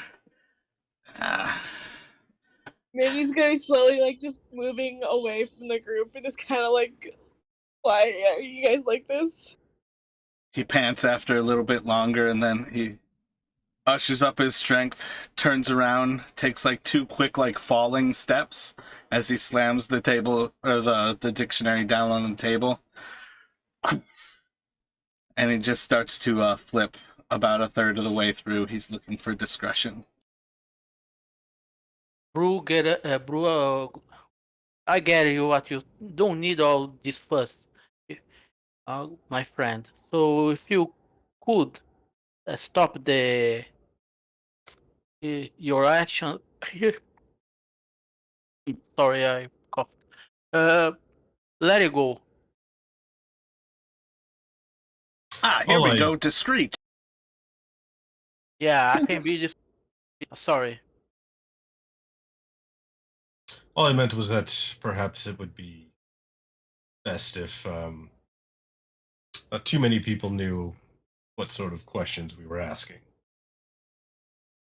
Eh, not too many people need to know these days.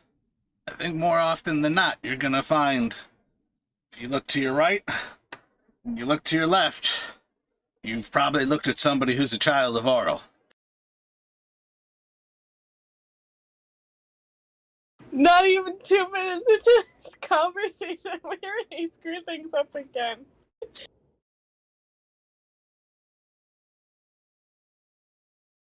I'm gonna step forward again and slight whisper and ask him if he knows anything about Sevic Caltro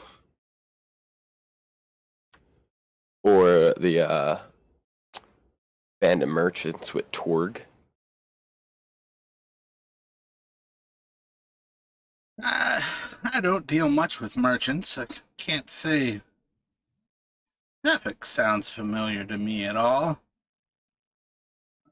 But if you do head over to Triglio's, they work in general goods, so you might be able to find maybe they're closer to the merchants.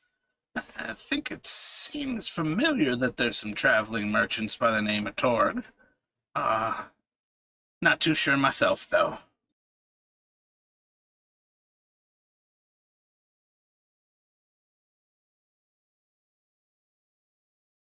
Could we perhaps grab her out of drinks, see if the storm might die down before we head over that way? Maybe some food. I can prepare some food for you. We've got some water and some hotter drinks if you care for something a little bit warm. If you're looking for any of the alcohols, you're gonna have to head on over to the Three Flags Sailing. And he just kind of like slowly lifts his arm. You can like hear the muscles or the bones like crack in his arm as like the arthritis struggles as he raises his arm to just kind of point like generally to the northwest.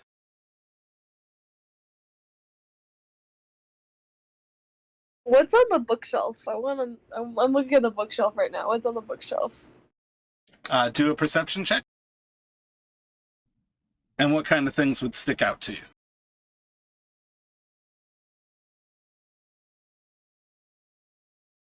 Anything that looks interesting, like any books that look interesting. Tell me what you find interesting because I'm going to generate books for you and I want to know what would be interesting to Minnie. Sailing? Probably Sure, about so- half of his books are going to be related to sailing. This is again a sailing town, and it is very much a sailing or a sailing inn. The oldest book that I can see that's about sailing.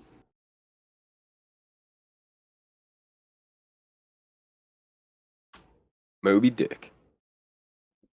I think the oldest looking book that you would find on sailing would probably be something that is effectively like a history of Luskin.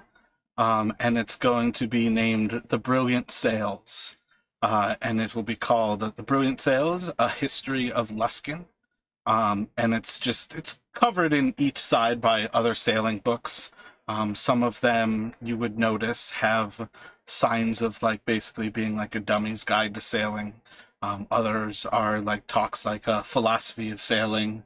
There's a lot of different things, and they're all like, in general, most things in this place are going to be sailing related. Are there any books that are in different languages? Roll a D100.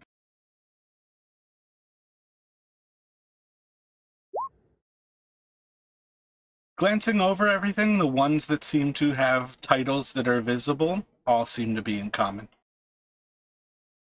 I'm gonna ask him if I can read what the book about the history of Luskin while we're eating. That's one of my grandfathers. I'd prefer if you don't get grease. How are you dressed right now? In the cold weather gear, I've not done anything to uncover myself. I'd rather if you don't get any greasy fingers on it.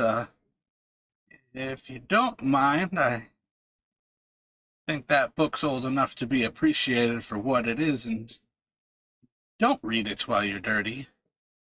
So if you'd like to read it, I can allow you to read it, but if you need to take some time to read it, take some time to read it and nothing else, please. I'll read it later tonight then. This isn't a library, ma'am. This is my book. Like, I would watch you while you are reading it. Yeah, we'll be back later tonight to probably spend the night, so when I come back tonight after. I get to sleep around 5, so just make sure that later is in the next few hours. I usually have dinner about 4. Getting close, actually. I want to ask him if he has any knowledge of any people talking about intelligent animals. How do you bring that up?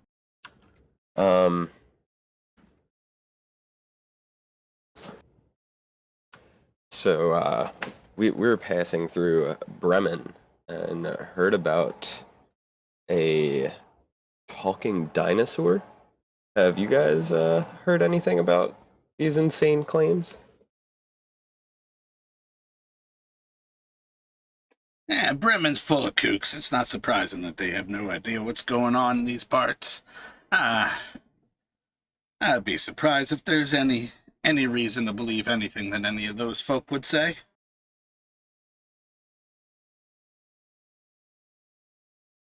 You don't know the half of it. You met this one lady who couldn't stop talking about schwingas. Apparently these tiny little creatures that like to steal things from people's houses. Crazy. There's definitely plenty of room for theft in these parts. There's a lot of folk who have crazy stories. I've not too long ago had some folk travel through here that talked about they saw footsteps just showing up in the snow, and they said they were watching them, they followed them, and just like watching footsteps appear. It's pretty absurd what people will come up with, but a good story is a good story, and in these times, good story is nice to hear every once in a while. I want to light the elemental finding lantern. Is it glowing red? Or like normal fire? I think roll a D100. Again, in general, I won't have you roll anything else in Whisper. If you click that GM button and remove that. Yeah, I did that.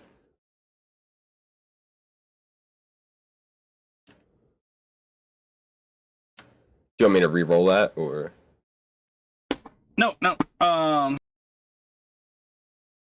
As you light it, it burns with a normal yellow flame. Nothing seems special about it. So, are y'all just here for stew? Do you need, 1, 2, 4?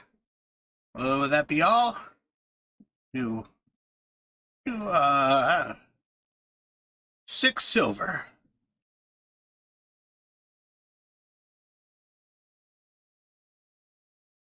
If you've anything and somewhat warm to drink, it wouldn't go amiss as well.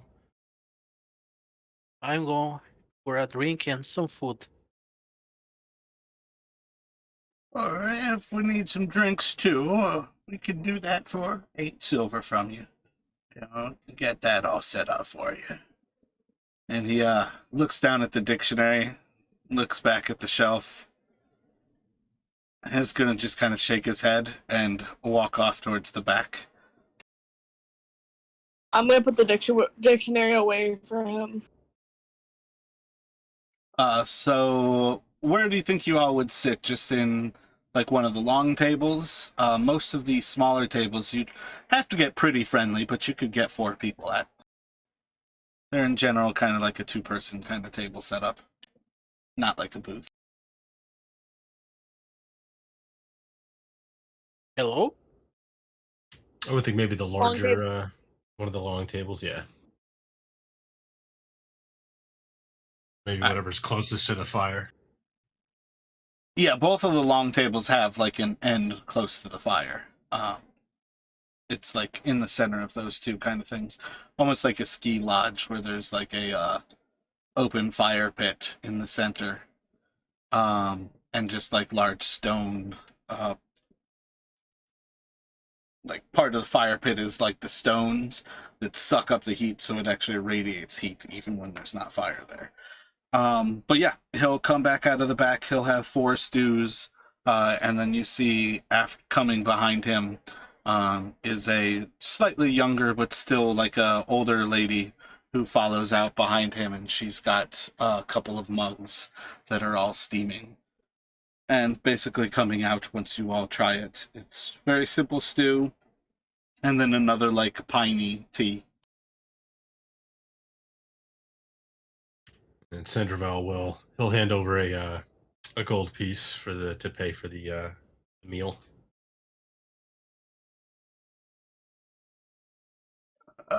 Carolina, could you go get these folk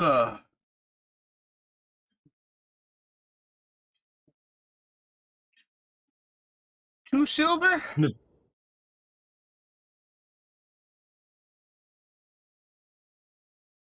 There's no need for that. Oh, mighty generous of you. Well, we've been traveling for a bit, and chance for a warm meal is much appreciated. As is the information you've given us. How many other people are in the restaurant area with us? There's like 3 other people who are kind of like across the other side of the hearth from you, and then 2 people who are sat in one of the tables that's kind of like shaded. Are they doing their own thing now, or not paying attention to us anymore? Roll a perception check.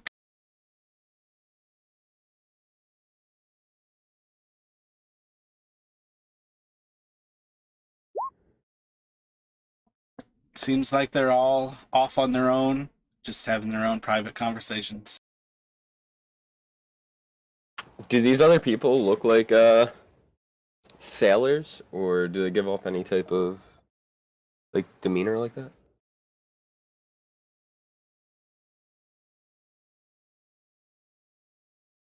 What would you look for as signs of them being sailors or demeanor of sailors? Well, are they using foul language? Are they like a bit heftier of like guys, like they look like they're used to moving sail, like moving the sail, used to like hauling, kind of stuff like that. Do they look like working people kind of thing? Like the last town, a lot of the people were a lot more depressed and non-working. Roll a perception check.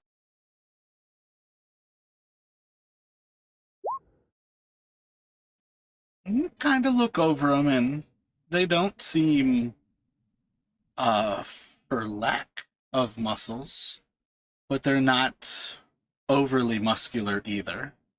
They probably don't spend every moment of their day doing menial labor. But at the same time, they also don't seem to be speaking loud enough to hear their general, like, kind of conversation.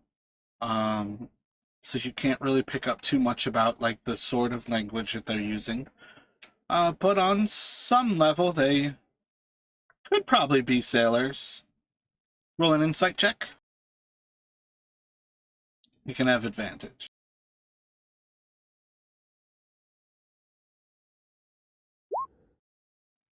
They are sitting in an inn in the middle of the quote unquote day, which is the light part, at least, of a 24-hour span. And when you all were fishing, it seemed like Targos was among those places that had ships out on the water. And you said how many groups are there at these other tables? Like 3 groups of 2? 2 groups. There's 3 people on the other side of the hearth, like at the long table, and then there's 2 people at one of the smaller tables.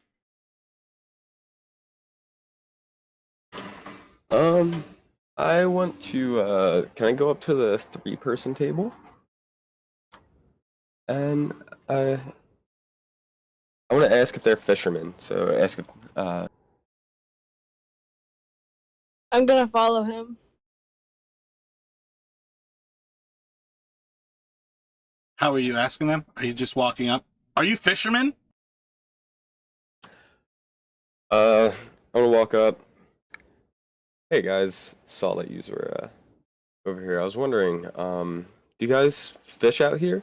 Use I see that we're by the docks and all that, and you are hanging out for the day.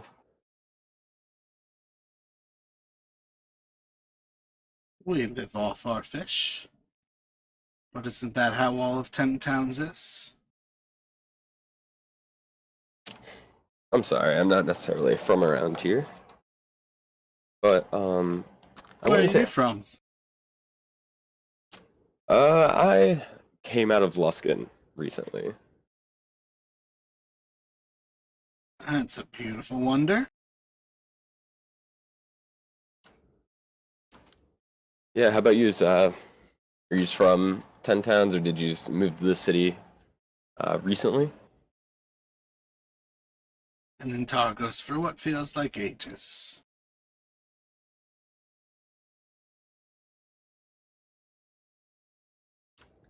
But yeah, what I wanted to ask was, have you guys heard of anything about a monster in the lake over here attacking boats? Can't say I've seen any of our boats return after being attacked.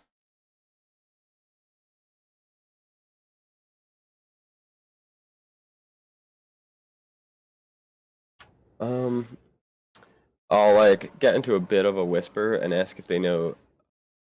Do you know a Civic Caltro or a merchant named Torg? Name doesn't ring a bell, but most people from these parts are aware enough of Torg and her little venture.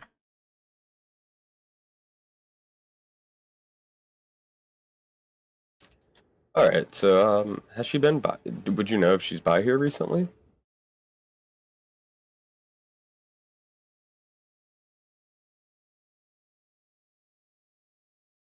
The 3 of them pass a few thoughts between each other. Can't say I think they've been here for quite some time now. I think it might have been nearly a 10-day since they passed through these parts. If you're looking for them, they might be due back, but who really knows where they're going next? Yeah, and then one last question for you. Would you happen to know Ravison?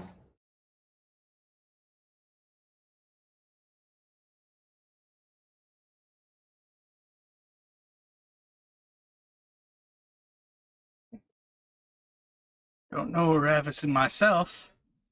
What kind of trade's he in? Um, he seems to have a deal with one of my friends that I want to talk to him about. Oh, perfect. Ask your friend. As he says that, he turns back to his friends and just takes a drink from his mug.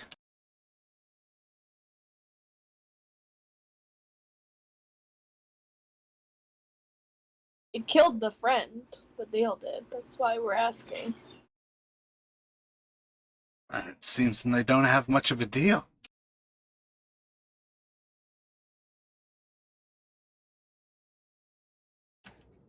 Well, thank you guys, and I head back over to our table.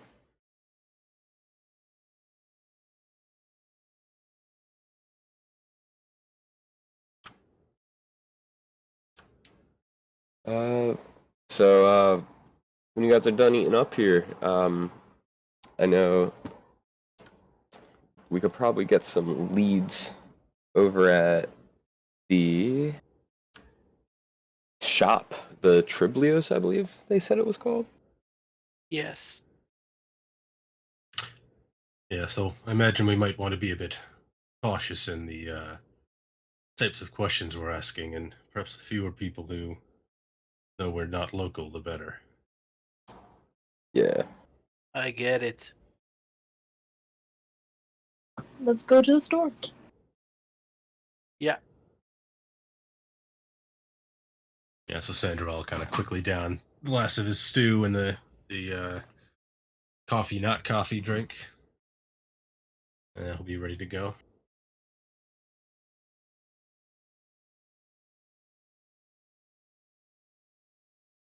Blue finishes his stew, drinks his water. He asks the old man, "Do you have rooms to rent here?" Oh yeah, yeah, we definitely do. That's most of what we uh you just need to share a room, 4 rooms. You need How extra much? rooms. How much for the room? For the nights, we can do a communal for 5 copper. You can stay in a large room with 2 beds for 2 silver, or I think I've got another room that you could have, and you could get those for 4 silver. How about communal, guys? We stay together. Sounds good to me. I'm Chief down. is always the way. I pay for the communal room. Uh, well, just put it out there for you. It's not a great idea to trust too many people in this place, but you're welcome to leave what you need here.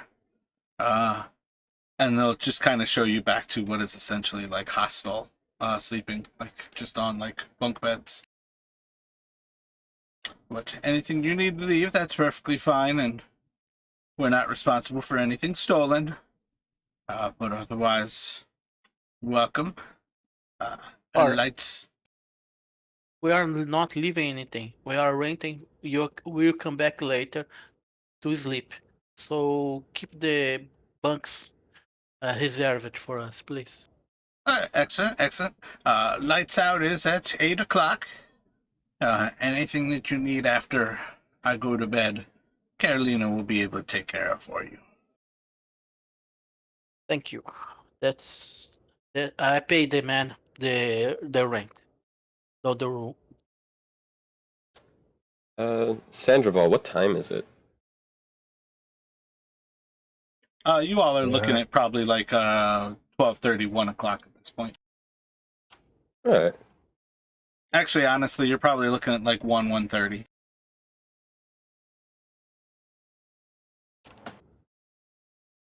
Let's get to the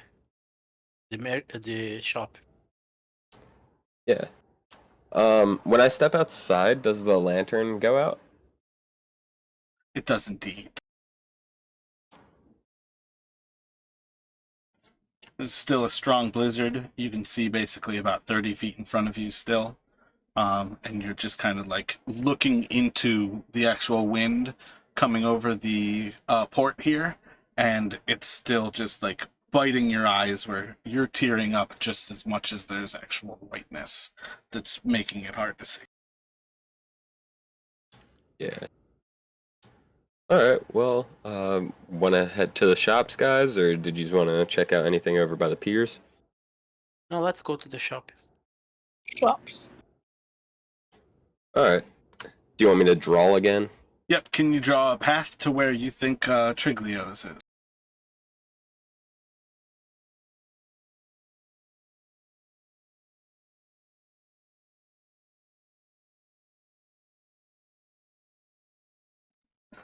Excellent.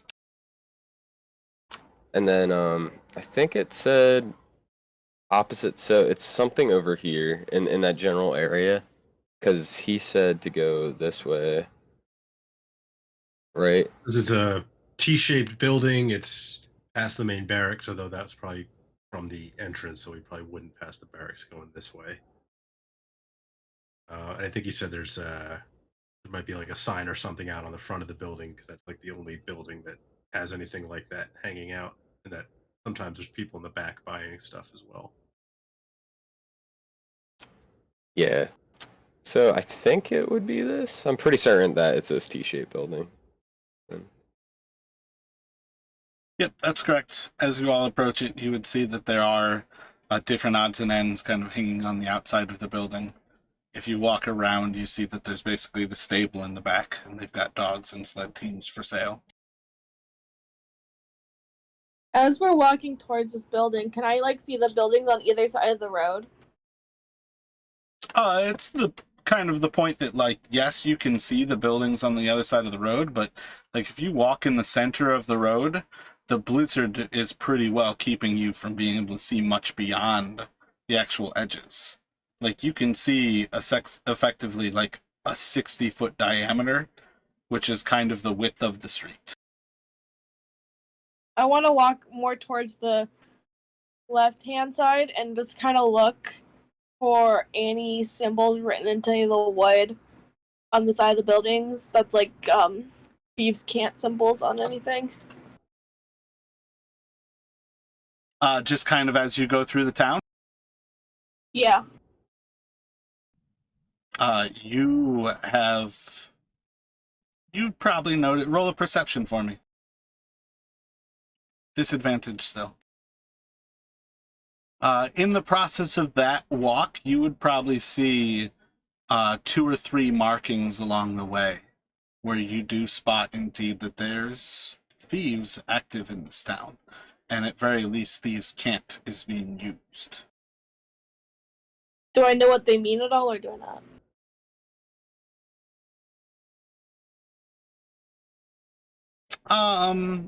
In general, they're probably different things along the lines of demarcating hostility, passivity, kind of different things like that. It's almost like a good and a bad is most of what you would see at that point. But on some level, you would gather kind of that there seems to be some level of a rating system that seems to be marked off. And they're just tiny scratches along kind of corner, bedrock is the wrong word for it, foundation stones of different buildings. Got it.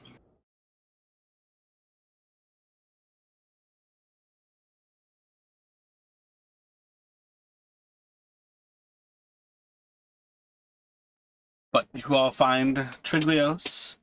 It's pretty easy to spot as you head in that direction. Once you start to move towards it, you start to see snowshoes are among some of the things that are being hung outside.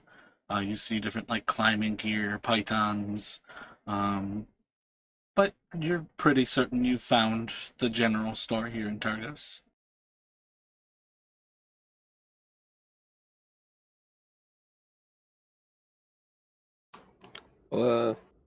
Valen will go in. Two. I'll go in. Sandra will follow.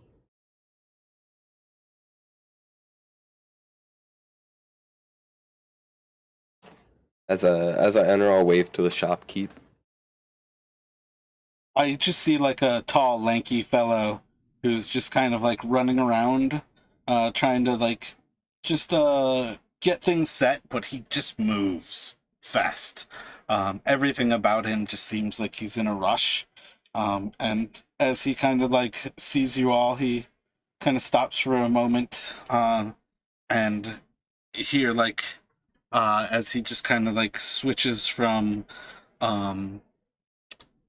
almost the pace that he was keeping was by the words that he was saying to himself, and all of a sudden he just stops for a moment and he looks off at you all and sees the door open And by the time the door closes, he's like, "Oh, welcome. How are you? What can I do for you? Welcome to Triglios. My name's Justin. What can I do for you? What's your name?" And I'll have his hand out, like reached out towards you. I'll shake his hand and say, "My name is Valen. Oh, a little lighter, little lighter. Good to meet you, Valen. I'm Justin. Welcome to Triglios. How are you today? What's your name?" And he's just reaching out to the next person who walked in. I'm Brew. Hi, bro. Good to meet you. How are you? My name's Justin. It's good to meet you. I'm Minnie. And I kind of Oh, like. hi, Minnie. You're not small at all. You're actually kind of big. But it's good to meet you. My name's Justin. Welcome to Triglios. Do we see any other? Are there any customers inside, or is it just this guy himself? Just this guy right now. Sandraval, kind of like tilting his head a bit, not sure why the guy's moving about so quickly, but Pleasure to meet you, Sandraval. Sandraval. Pleasure to meet you. My name's Justin. It's good to meet you. you may call me Sand if it's simpler. Oh, just want to say it the right way. Try to remember names. Gotta be good to remember names when you're a businessman, and it's a pretty important thing to make sure that people know that they're welcome. And it's kind of like, welcome to my home. What are you looking for? Do y'all need a sled? Do you need a boat? Do you need some dogs? Like 15 dogs, 20 dogs, 5 dogs, 1 dog? What are y'all looking for? What can I help you with? How much is a dog?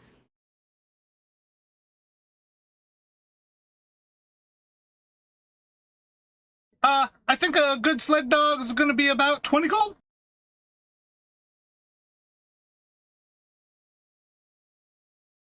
And how about some of those snowshoes hanging outside? Yeah.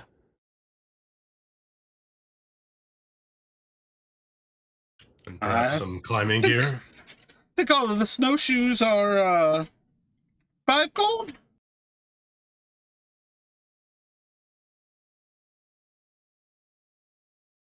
Per pair? Oh yeah, per pair. 2.5 gold if you just need a single.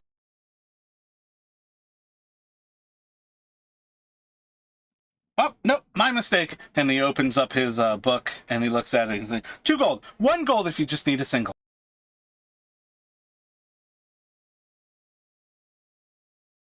Minnie just kind of looks over at everybody.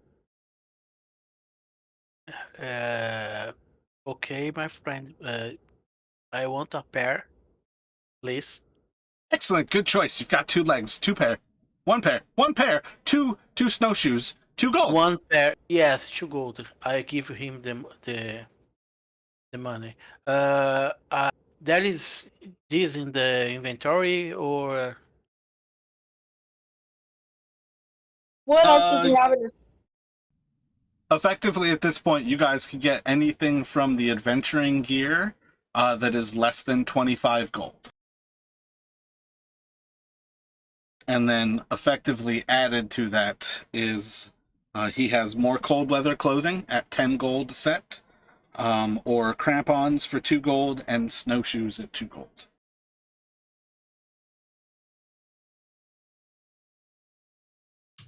Expecting any sorts of any new deliveries in anytime soon there? We haven't gotten many deliveries for quite some time. We try to make as much as we can in-house. I do what I can. I try to make a lot of things. I do enjoy making different crafts and things. I feel like we might see some folk come through here who might have some things for sale, but in general, they've got some pretty high prices, so I try not to buy from any of the traveling merchants. But no, probably just have what I have. What were you looking for? You don't happen to have any coffee? He leans in real coffee? close. Ooh, coffee. You, if you don't mind my saying so, you seem like a man who might enjoy it. How sort of hectic the guy's moving all about. I feel this is how I am. I try to be friendly, welcoming, quick to the move. Try to get things done. I understand that you might think that this is the result of different intoxicants, but please don't get me wrong. If you need coffee, I can get coffee for you, but it's not going to be my personal coffee. We're gonna whisper to Valan, asking him about the black ice. Maybe he knows what it is.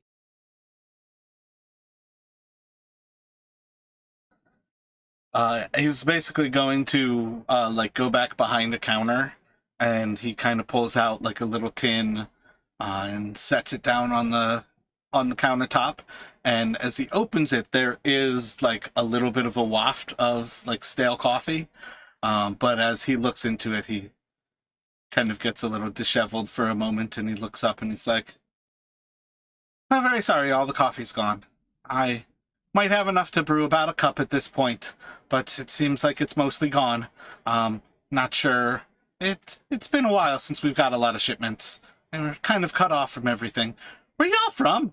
You don't know about the rhyme? Are you unfamiliar with Frostbane? Gotta watch out for the children." That's it's unfortunate. Gesturing towards the coffee. Then anything those traveling merchants might have. Where might we find those? Where might we find them again?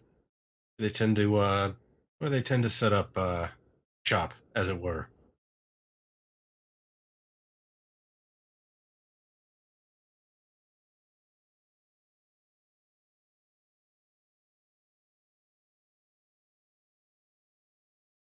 Well, when they come to town, sometimes they'll come into the actual gates themselves, but often they'll set up outside so anybody can actually come see them that way.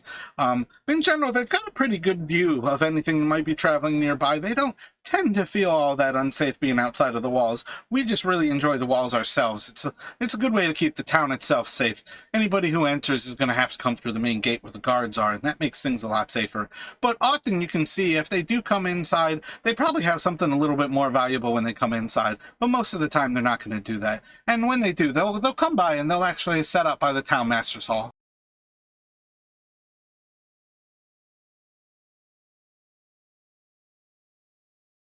And he just kind of like points off to like the northeast, almost like behind him towards like the stables kind of.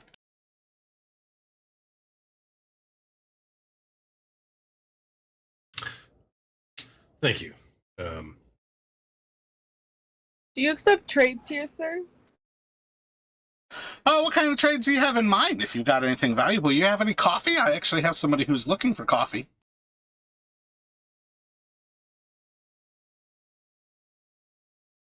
Out of character, does he have like a healing kit or like a medicine kit there? Yeah, I think medicine kits will be on what he has available. Can I give you 50 feet of silk rope for some healing kits?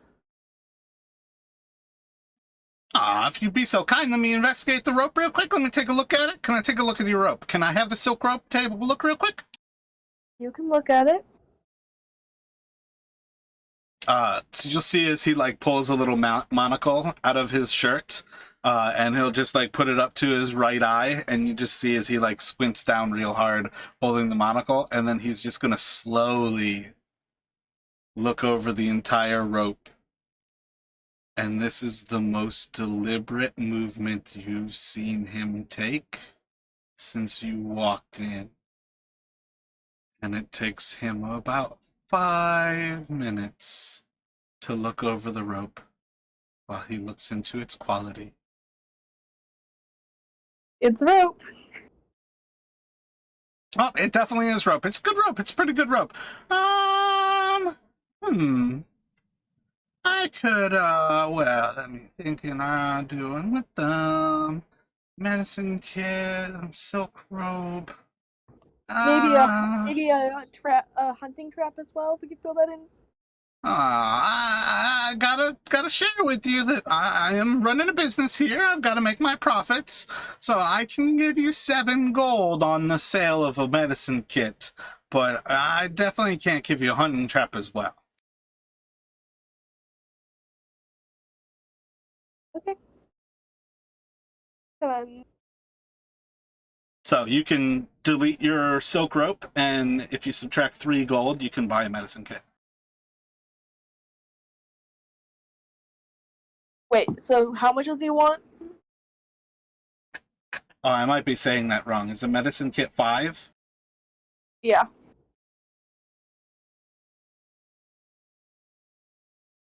Yeah, so he could offer you a straight up trade on that. But he won't offer you the trap. Normally when you're trading something in, nice rope though. normally when you're trading something in, you're getting like 40 to 50% of something's value.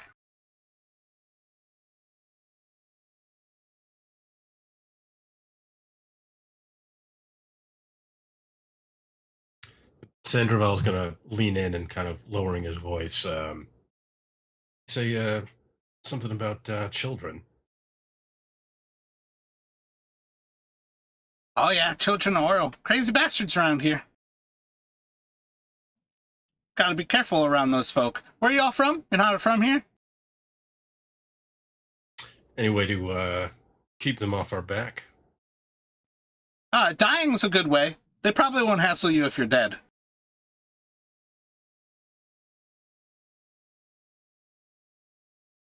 Can I? I don't know. Well, thank you for the warning. So you can say that a little sarcastically. Yeah, this is not really a good time. Personally, I do everything I can to not be noticed, which is kind of hard when you're trying to sell stuff to stay in business. It's pretty difficult times here, and people disappear. Can I just give him 5 gold for the medicine kit and take back the rope? I want to figure out. Oh yeah, that's definitely perfectly fine. No problem at all. Trades are welcome. They're just not always the best deal, and I gotta make a profit, so I'm sorry. But that's how things work. It's usually gonna work out in my favor and not in yours. And he's just gonna wink towards you. I understand. So you said how much for a good dog?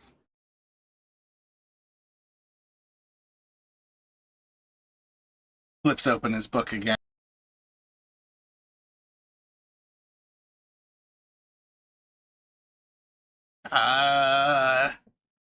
Look at it, 25 gold. 25 gold for a dog.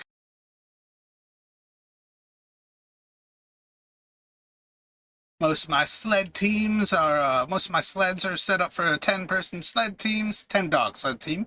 So you're looking at about 250 plus the sled. You're looking at 270, probably about 300 gold to be set up, and that'll give you a little bit of food for the dogs too. But you'll need a lot of food to keep them fed. They do eat a lot of food. It's kind of crazy when you gotta feed all those extra mouths.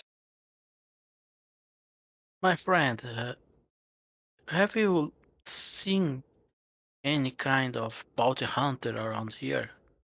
Or someone looking for a man or something like that? Oh, bro, we're friends. Excellent. That's so wonderful to hear. And he walks around the side of the counter there, and he's just gonna reach in and give you a big hug, and he just pats you on the back. Doop, doop, doop. Well, my friend, bro. I see plenty of men, plenty of people. I'm not sure what a bounty hunter looks like, though.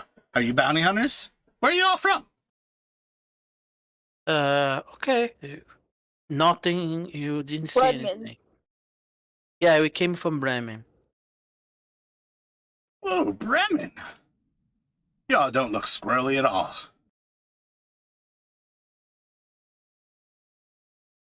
Well, I think that is a compliment, I guess. I hail from Worse than if Mustard. you gave us 3-year-old coffee. It's more that I don't trust you than that I'm complimenting you. I just heard the people from Bremen look awfully squirrely. I don't often see them anymore, so it's hard to kind of remember, but it's probably been quite a few years since I've seen somebody who claimed to be from Bremen. Most people make sure to claim a place that's a little bit more upscale than a down a dirty place like Bremen. But that's okay if you want to be from Bremen. But, like, at the same level, you seem to not really know anything about the place, so Luskin makes a little bit more sense. from Luskin. I mean, now you're from two places, so I still don't trust you, but, like, I at least understand. Sandoval's got the idea. This is a good town to be from Luskin, except for if they don't actually recognize you from Luskin, and then you're probably in the shit even more. So, in the long run, you might never have a good choice here. We said we came from Bremen. We don't said we are from Bremen. Yeah, Nah. he's from Luskin. We came from Bremen. They I mean, believe that's in a fine. dinosaur over there. No, keep with the story. That's fine. You guys are doing a great job keeping on the same story. I did ask you where you are from. Most people understand that to mean where were you born, where did you grow up, kind of things like that. But it's okay. I was trying to be trusting, friendly. I introduced myself. You know, there's a lot of things about this, and I just wanted to make sure that we were all on the same level. Nothing but a semantic misunderstanding, I'm sure. Double speak. It's one of those reasons that you don't trust people, but I understand. Is there anything else that I can get for you? You can tell he's, like, done with you. I want to ask him. Has Torg been by here recently? Yeah, I think it was probably close to a 10-day ago since they were last in Targos. Well, I can't say for sure. I think about 10-day. I could look in my books. Give me a second. And he opens up, like, another book and he flips through it. Yeah, looks like just about 8 days ago he was here in town.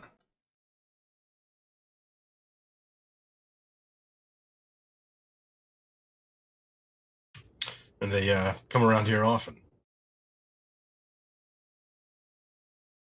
Yeah, their business is traveling between the towns, and they sell different goods to different people, and along the way they pick up new things.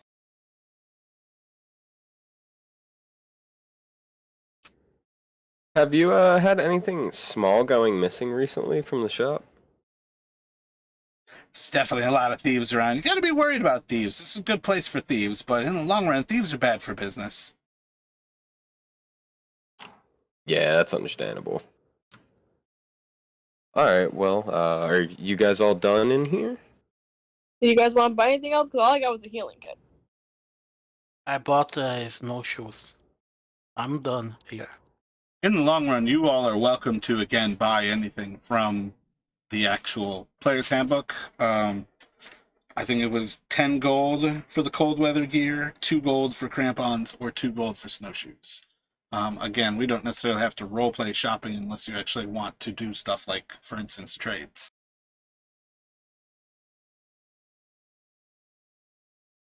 Yeah, I'm good. I'm good. Before we leave, would you recommend going anywhere else in town? Is there anywhere that you would recommend stopping by? Well, I don't know you. I definitely don't know where you're from, so I'm not really sure where I could recommend for you. What kind of things would you like recommended to you? Let's see. Is there like a library or anything in this town? Libraries are going to be difficult. Books are not the type of thing that you can just find for sale nice and easy. I know the innkeeper keeps some books on sailing, but many of those are passed down from his grandfather. I think you might find a librarian.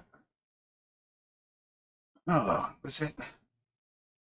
I think they might have one in Prince Dar.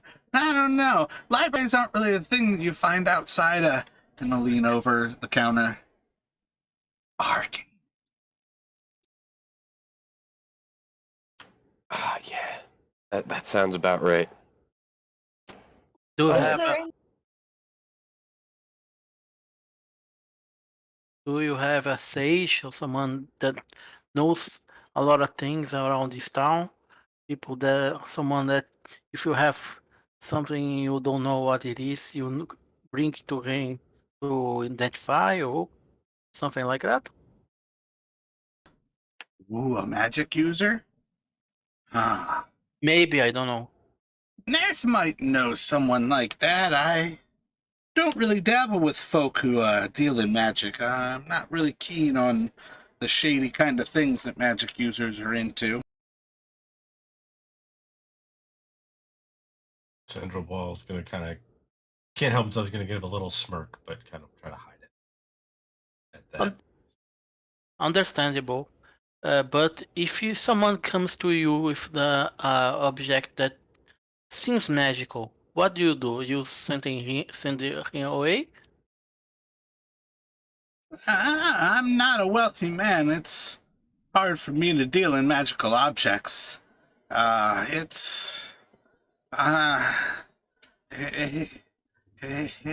kind of depends what they're gonna be.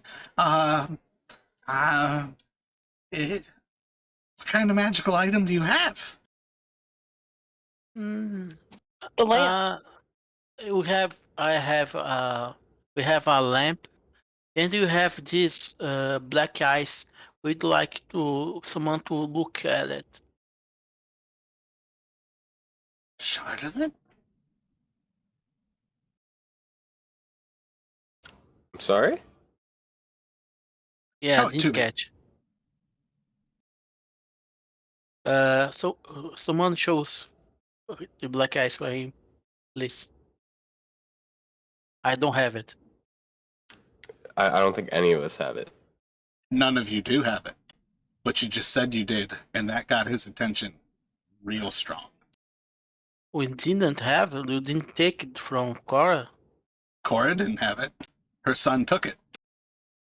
Oh yeah. I'm Uh, thinking about the lamp. we don't have it. It's my mistake. I thought we have it. It's I don't know. Sorry.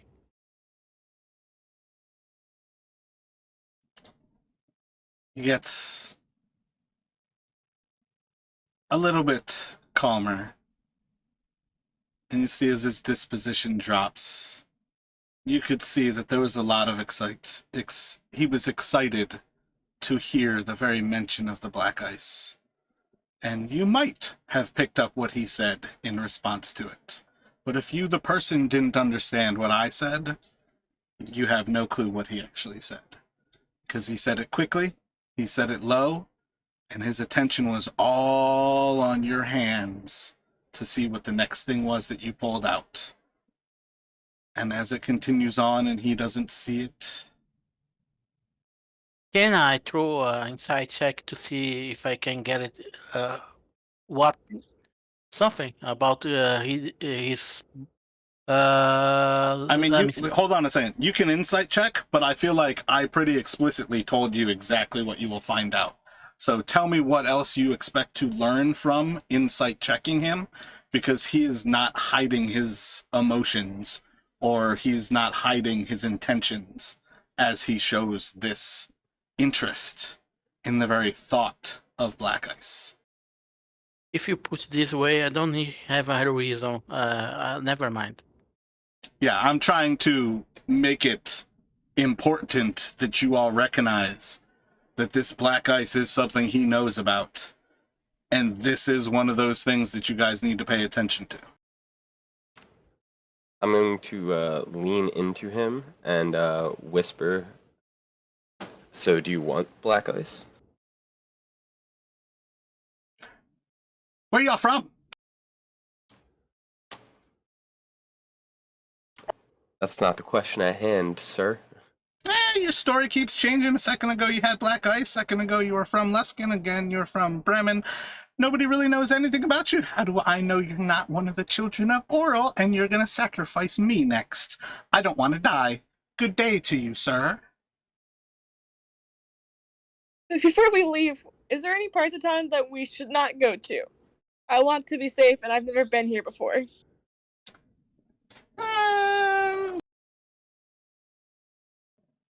Give me another gold and I'll tell you.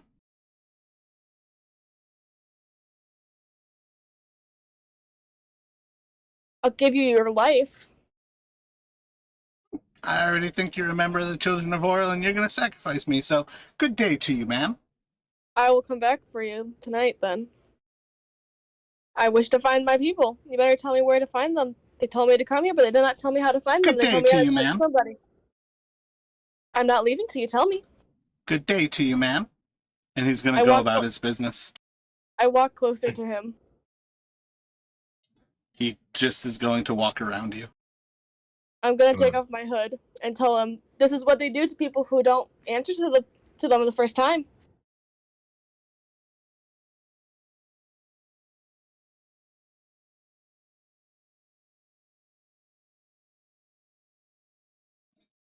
Pauses for a moment as he sees you, and then without a word, continues to move past you. Goes about his way. He's just stocking things, moving things from this place to another. Seems to just be going about his business the same way as before you all entered. Cinderell's gonna lay a hand on Minnie's shoulder and be like, "So we should just I take don't our like him. I don't I'm- think he has many friends. I'm the book that he used to find out when Toke was last there. I want to grab it.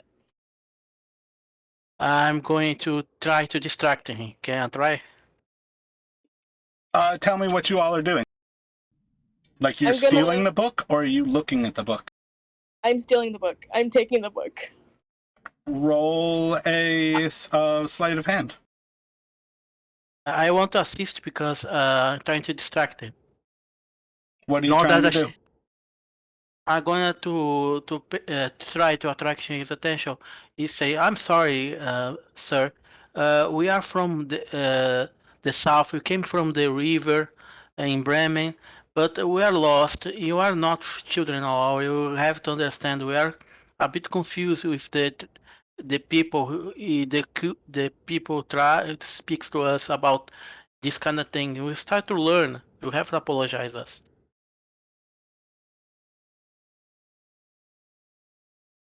Continues to ignore you all and go about his business.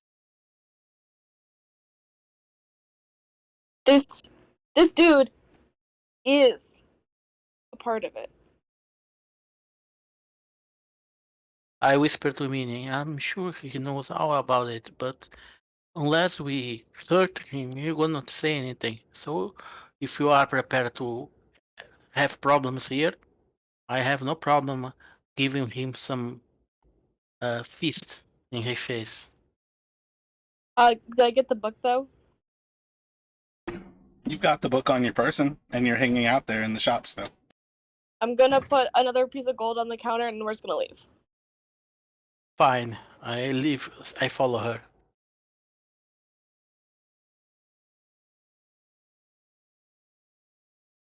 Cinderell kind of slightly shaking his head is gonna help head out as well. Valen also leaves. You all step back into the blizzard on the outside, and where would you like to go? I'm gonna find like a little corner between like two buildings where it's not as blizzardy and look through the book.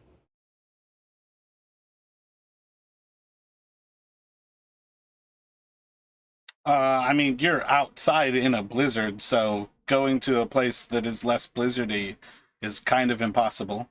What are you trying to do? Like, you can find a little alleyway that you can hide. Probably the closest one is quite literally between his building and the stables of his building. That one I'm already just pinged. I want to go over here. So roll a perception check at disadvantage. You are looking at a account ledger of all of the things that he has sold over the last few weeks. And approximately 8 days ago, you see that he bought a set of used snowshoes, a set of crampons, and a pendant of sorts from Torque the last time that they were here in Targos. But it seems like you just stole effectively his account, like his account of any sales and transactions that he has done at his business. I want to flip through it and see if any of the names that we know of are in it. What names are you looking for?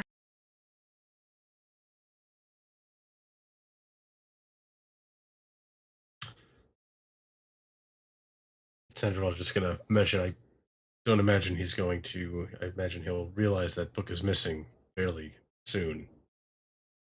What names are you looking for, Minnie? I don't really know right now. Let's just go back to the go somewhere else.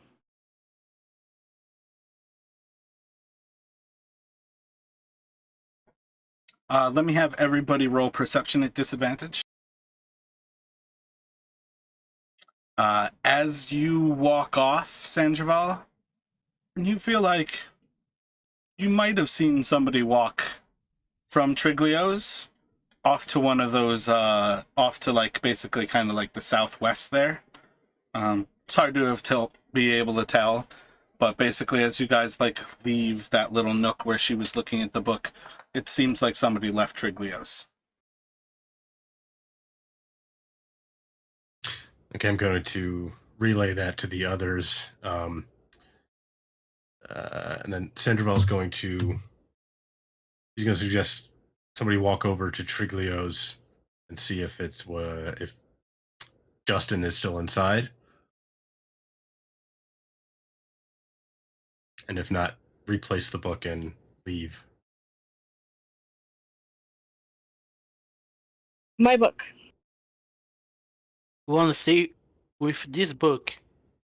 What did you have that's so special? Can someone send a letter to Lynn and ask her for any aliases and names of the dude we're going after? I imagine she would have told us since she hired us. Yeah, She knew. she already didn't told ask us. her. It's Sevik. Any of his friends' names. Torg. Torque is the company they work for.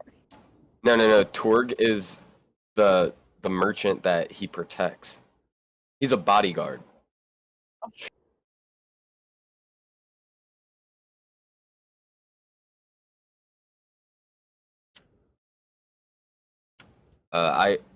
So you said that we saw wait, Sandoval, you said that a shady figure came out of the shop just now?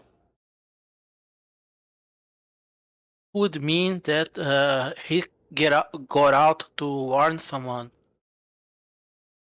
Everybody roll an intelligence check for me. I have no choice. With advantage or disadvantage? Just an intelligence. Technically, Brule, would it be a disadvantage as well? I have 0. I don't know.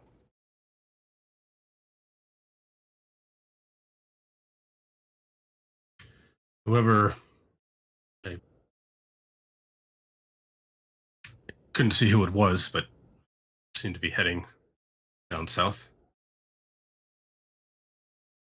Roll an intelligence check for me, Sandoval.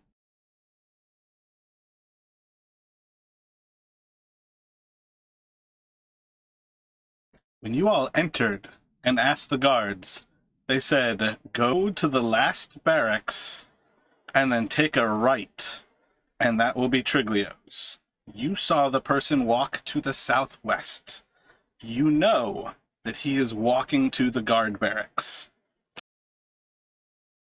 I had to guess it's Justin going for the guards. No, why Put we the need this book. Put the book back. I don't want to stay in jail. My book. And I put it deeper into the layers of my clothing. Well, I don't want to be around here when the guards came. Let's go get out of here. Let's let's go to the Luskan Arms Inn and stay there. Or where you guys want to go?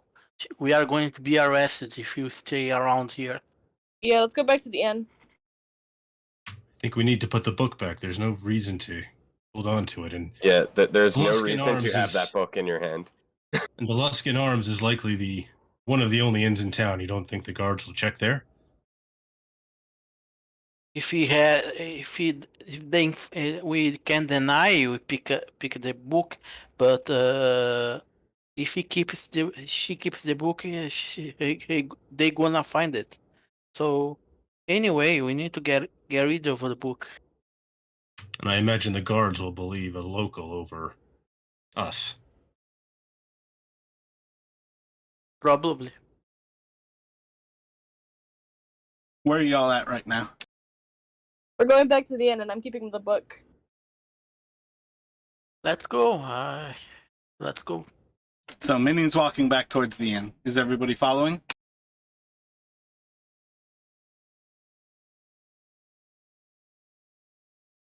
I'm going to keep some distance from her, kind of trying to make it look like I'm almost like not with her, just in case the guards come running up. I want to go. Heading in the same I want to general go direction. check the shop. I will be there when the guards can come. I'm also fully covered back up. I'm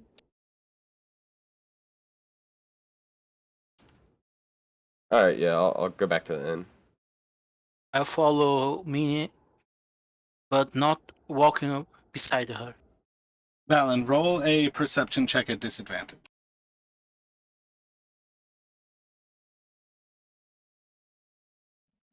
So Minnie heads off, and then following behind, but well behind her, the rest of the group follows along, and effectively I feel like Brol kind of drags Valen along as he kind of looks back a final time. But yeah, you all can head back through on your way back towards the Luskan Arms. You know, he's going to talk to the guards that Minnie is part of the Children of Auriel. Stole a book that he just used and was sitting on top of his counter. You guys know that the guards know about this, and that you are running out of what time that you're probably welcoming Targos. So when you guys get back to the inn, what do you have in mind when you walk inside? What time is it? Is the dude sitting at the desk? I think you'd be looking at probably 3 to 3:30 at this point.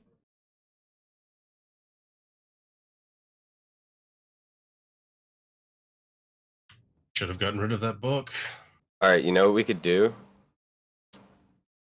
If we put the book in the pouch, we don't have the book, right? Yeah, you go back to the hill. It would get sent to Lynn. Yes. Not Yeah, sure it's going but to that's matter. but that's not in our hand. That's our only What? chance right now. Do it. I want to see what happens. Though she puts the book inside the satchel. Diplomat satchel.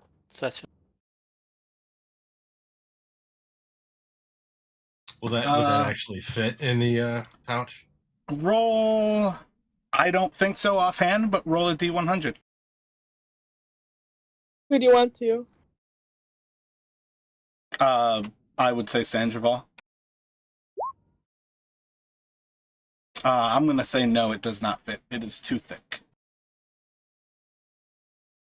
Oh, I'm that gonna was rip my out idea. the page that has the stuff about Toke on it, shove it in the satchel, and then if no one's looking, I'm gonna put the book on the dude's desk if he's not there.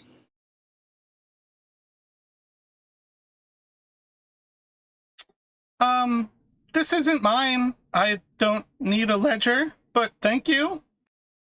Yeah, no problem. It's a gift. Alrighty. Well, thank you, Minnie. And she's gonna open it.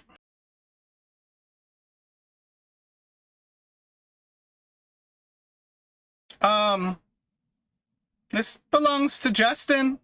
This is from Triglio's. I know I'm playing a prank on him. Just go with it for me, please. I was told to have some fun with him because you stuck up. Just keep the prank going. You'll be fine. 9 guards walk into the inn. Shit. I step back and watch. Hi there, gentlemen. Welcome. What can I do for you today? And you hear as a conversation ensues where they ask if there's anybody who's come here today who's from out of town. She says yes, points to the four of you. They ask if there's been anything odd about you. She says, well, they dropped off this ledger. And then she points back to you, and the 9 guards are going to walk over to you. I'm gonna run out the door. Roll a dexterity saving throw. While you try to run out the door, one of the guards grabs onto your hand, and you hear click, click, click, and you are caught up as you seem to be manacled. So Is it the Sandoval's break, gonna bro? I raise my Sandoval's hand. gonna look at the book and trying to feign surprise, like he had no idea she took it, and he's doesn't know why there's this big kerfuffle going on. She said she took it as a prank.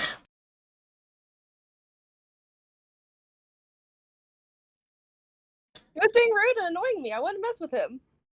Thievery is thievery, ma'am. You're gonna be sent to jail. I was gonna give it back to him. As so say all thieves.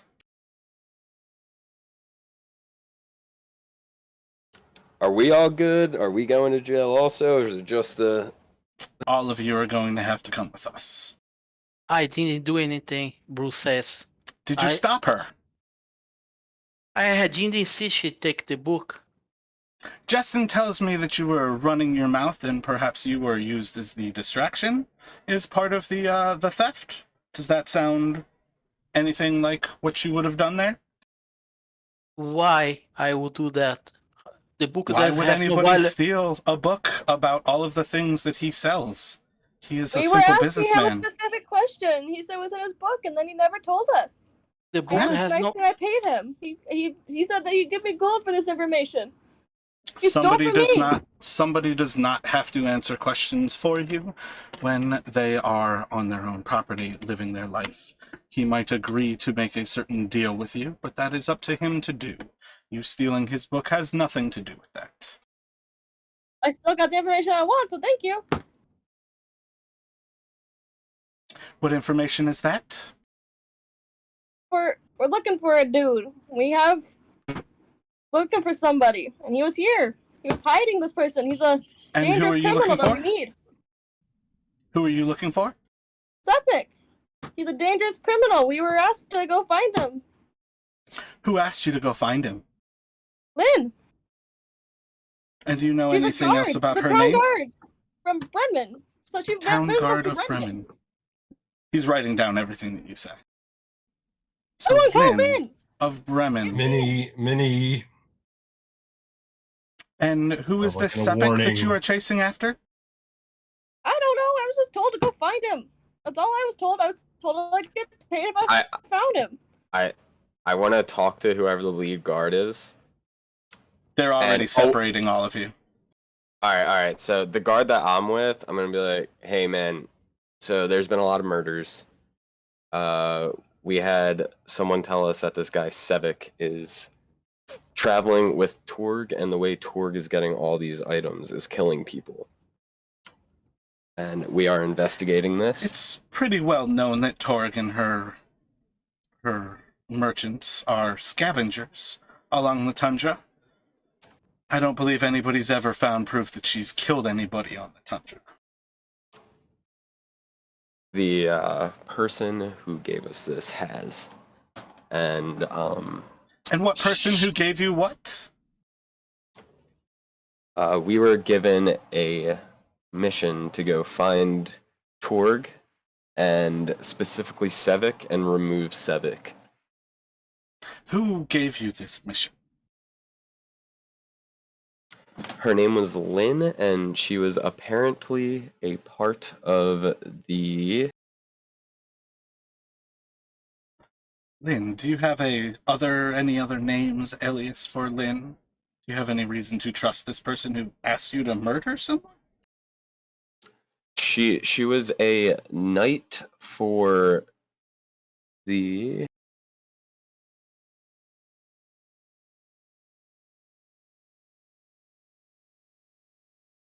So while you look for that, Sandraval, what are you saying to the guard who pulls you aside? So Sandoval's just like, surely, if she returns the book, we can work something out. I had no idea she had taken it. Well, the book will be returned, but she is a thief nonetheless who's been caught stealing. We can't say that we live in a civilized town if we allow thieves under our midst.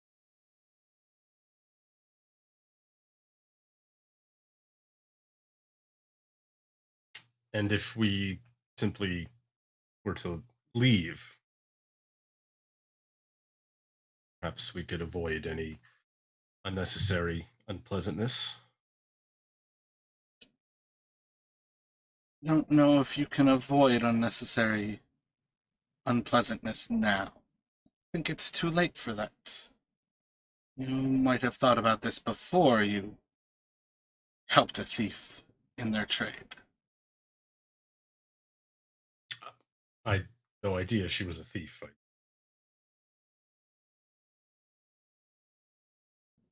And I wasn't trying to distract the merchant. I was trying to apologize to him. But since you are very keen in find everyone is guilty, so why I'm bothering to explain? Justin told us that you had pulled him aside to recant some questions and things that you had already spoken about, and that was when he left his desk and started to go about his business, which you then shortly left. So you were with him for about the 30 seconds of time that progressed between the loss of the ledger. So it seems that you were an accomplice, sir. You are making idea that I have seen anything, but you are making an accusation without proof that I have something to do this. I was trying The to explain four to of him. you are traveling together, and she had the book on her and gave it to Carlina here when you arrived.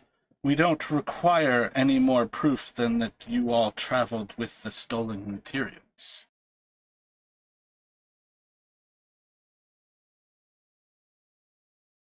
Fine. If you don't want to listen, all right, take us.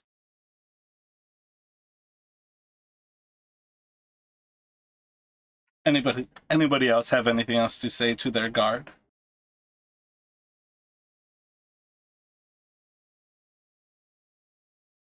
Sandoval would just keep sort of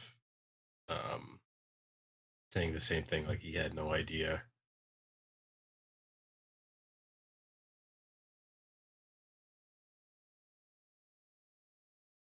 Yeah, we go into jail.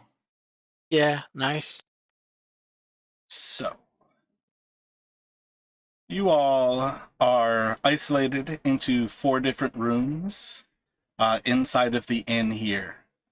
And a particular individual is going to come through at different times who is not one of the guards who entered at that point here. Oh, you know what? I haven't actually shared any of these yet, but that is the Bremen crest that the guards would have worn. And this is the Targos crest that the guards are all wearing. And an individual is going to enter each of your rooms at some point later in that afternoon, evening-ish of things. And he's going to sit down with each of you. He'll have 2 of the actual Targos guards are going to leave as another individual who's dressed in the very same regalia as the rest of the guards. But you will see that he has his head covered in an actual cloak. These 2 individuals don't have cold weather gear on. They're very much dressed in a little bit more traditional clothing as they enter this room. Each of them has like furs and things, but it's not like a very thick outer coat kind of thing. And he'll sit down, and I think we'll start with Minnie, where he sits down. What, pray tell, were you searching for when you took this book from Justin? The amulet, the necklace. I needed to figure out what the necklace was. It was a connection I had. And what necklace is this that you were? I don't know. I just needed to figure out which one it was because I was You told that the don't know necklace had what something you to were do. searching for? I know I was looking for a necklace that Twerk sold. That's all I know. And how do you know that you are looking for a necklace? Because I was told by Lynn. No one. She didn't tell anyone else. It was something very specific that she And wanted me who to is find. this Lynn?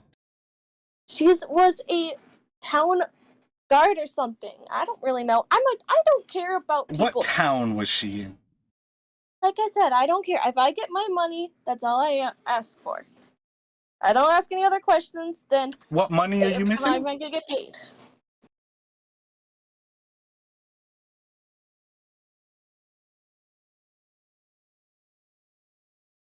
What money are you missing? What money are you needing? I was just told I'd get paid if I found septic, and apparently the necklace had something to do with septic. That's all I know. I was told that, and she said, "We'll give you money." Who is Septic? Some bounty guard person for the people of Torque or the merchants of Toke or something. I don't care about it. I was just told I'd get money if I found him. What other proof do you have that Bremen is trying to invade Targos? Redmond's trying to invade Targos? Seems that's what you're saying you're accomplice to. I'm saying I was told I'd get paid to find septic. And the amulet had nothing to do with septic, so that's what I was looking for. It sounds to me like someone from Bremen has hired you to kill the town master of Targos. Sounds like an invasion force to me. You think Bremen can invade Targos? Bremen can't even survive for a week by himself. They're barely living. They don't got many people left. And there's like How many the people orchard did you before see in and Bremen? everything. Sorry? How many people did you see in Bremen?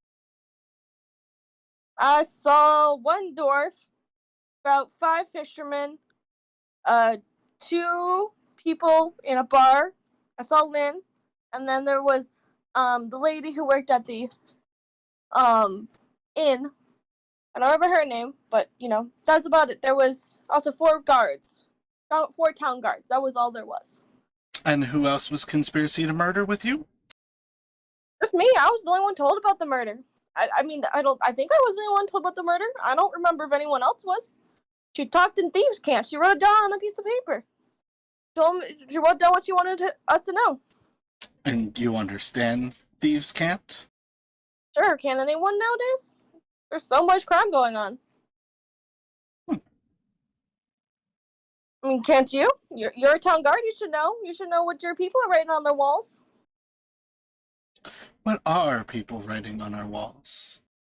Yeah, it's mostly just a rating system in this town, rating which people are, good to steal from, which people aren't. It's there's nothing too much going on here. It's kind of sad. But the towns have a lot more fun stuff going on, but this one just a rating system. Nothing important. Intriguing. Excellent. Thank you for your admission of guilt. And he's Yeah, going to step whatever. up and walk out. You suck. I hate you. Go die.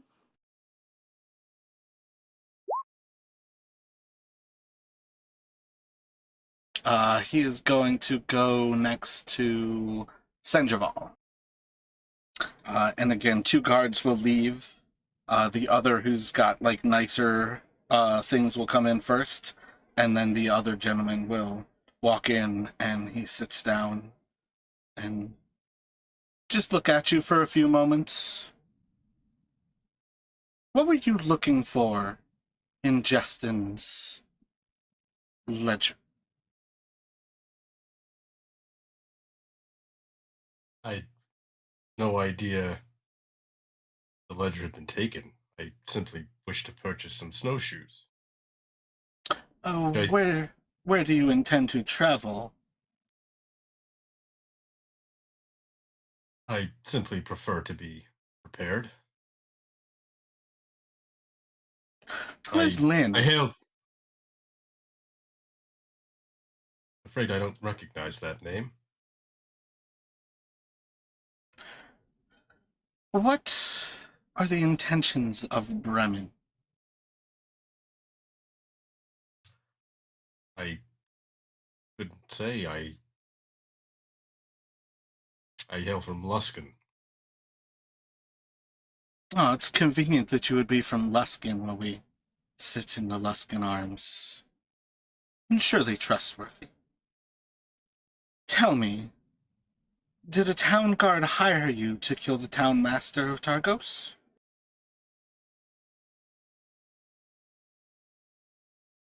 No, that's it's insane. What do you know of the name Sepik?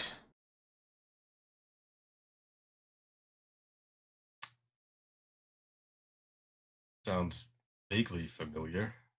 Roll a deception check. Did Lynn hire you to kill Sepik?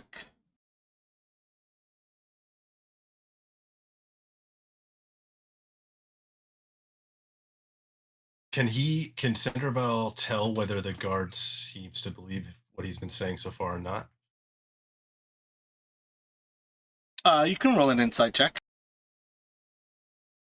He seems pretty, equanimous. Like, his attitude hasn't changed. He seems very, temperate in how he sits and his interrogation. He's not new to this idea, so you have a sense that this might be the type of thing that on some level he specializes in finding information from people. But it probably seems like he's believing your story at present.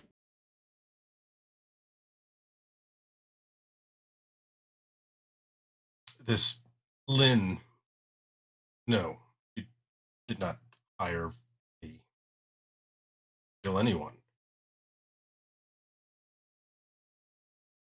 What do you know of a conspiracy of Bremen to try to take over Targus? I've heard nothing of any such conspiracy. How large is Brennan's standing army? I couldn't say. I don't know. What are you doing here in Targus? Simply trying to find a safe place to rest, trying to get out of this storm.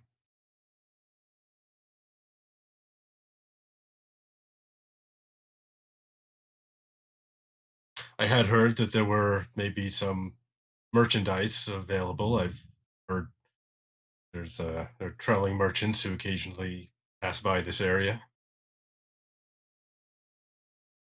Who told you about these traveling merchants? Oh, I can't recall who specifically. Word gets around. That seems to be a regular thing. What sort of merchandise were you looking for? Coffee, primarily. I developed a taste for it, and it seems it's somewhat difficult to get up here. How much do you have to trade? Uh, Not much. Well, then you probably can't get any coffee, so you can stop your search. You might find yourself best kept if you were to choose your partners a little more wisely.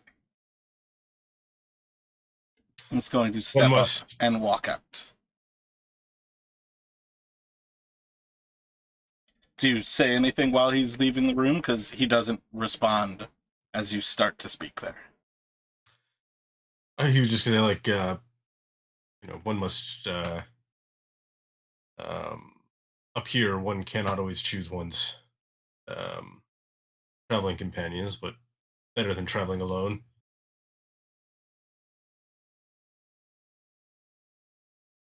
And that'd be it. Then he would kind of sit back, I guess.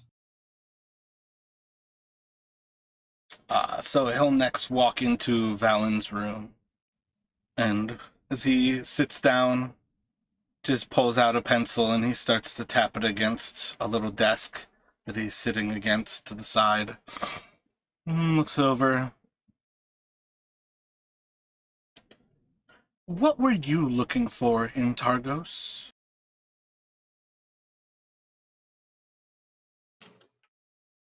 I'm here because of the eternal night that you're going through.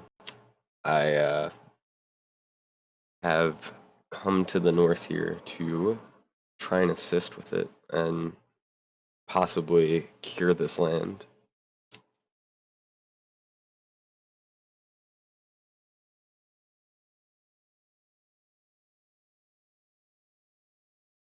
What were you looking for in Justin's shop?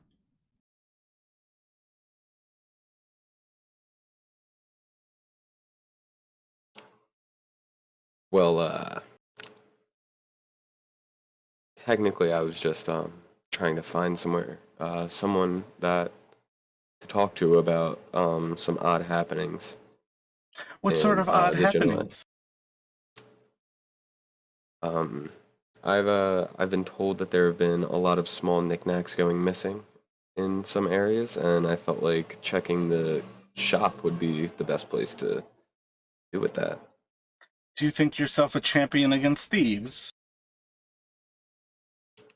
I would not say necessarily thieves, but Things going missing? You're trying to stop that, but you can't stop a book from being stolen? I did not know the book was being stolen. Who sent you? I was sent by a knight from Brinshadar. She said that there was going to be a man named Sevik Caltro, who was the bodyguard of Torg. And he has been murdering people across the wastes in order to get Torg their wares. What do you know about this Lynn? Only that she is a knight from the town south of here, which I believe is Brinshadar. I don't have the map right now, but I'm pretty certain it was Brinshadar. Why would Termalaine care to kill the Master of Targos?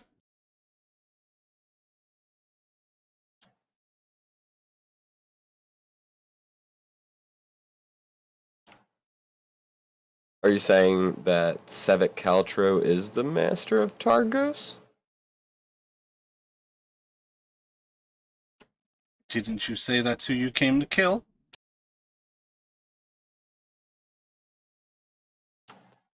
Yes, well, I am not 100% certain, honestly. She just said that he is a murderer, and she gave us a bounty quest, pretty much. I believe he may have some answers to who she is, if there's this, someone wanting his head. Do you make a habit of traveling around and killing people?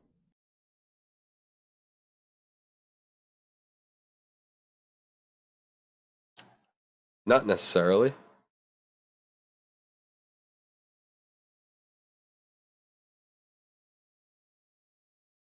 You'll hear as the two whisper. Let me get a perception check from you.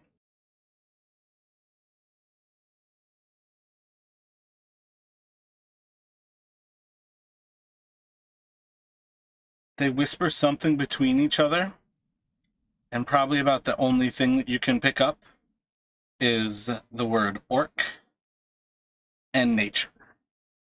And then he's going to step away, and he'll go do a pretty similar questioning for Brawl. He'll enter your room, sit down, just kind of quietly stare at you for a while before he asks, "What were you looking for in Triglios? I went to buy snowshoes. And why, after buying snowshoes, did you feel the need to steal his ledger? I didn't steal his ledger. I'm trying to explain that I was with this group, and when go to the shop, I talked to the man.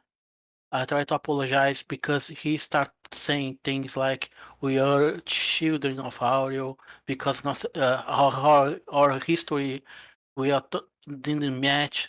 But I was trying to explain to him that I am a man that came from the south. We arrived at Bremen. We didn't know anything. He came for to buy supplies here because they didn't know have any there. How long have you served the cult of Oro?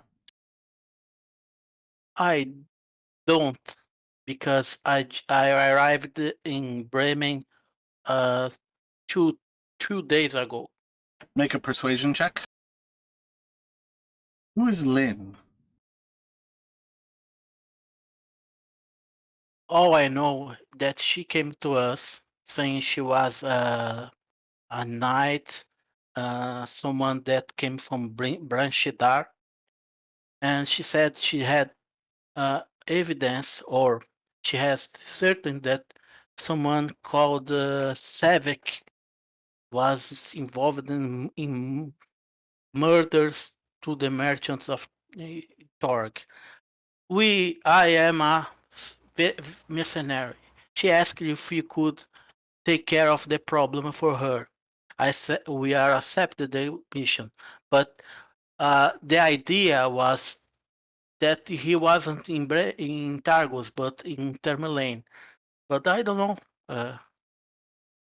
Are you aware that she sent you to kill the town master of Targos? Is that Savick Caltron is the town master? I have no idea. And yet that's why you traveled to Targos? No, I came here to buy snowshoes because we were coming from here to Termalaine, where we heard the merchants were there. You know how many people are in the standing army in Bremen? As a mercenary who knows something like that.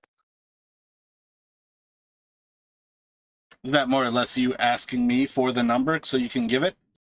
No. If he could notice this because he's a mercenary. I'm just asking if he will know. Like, are you going to give a number to this person? No, but he could give up some number. He guess. I guess.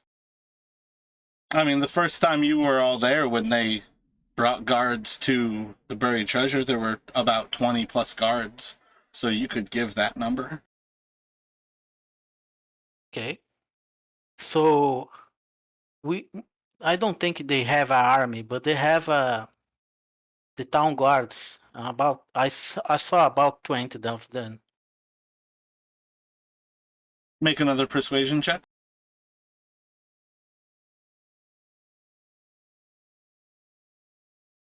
When did Lynn say that they would come after you murdered Sebek? I'm sorry, I didn't get the question. How long before Bremen invades Targos?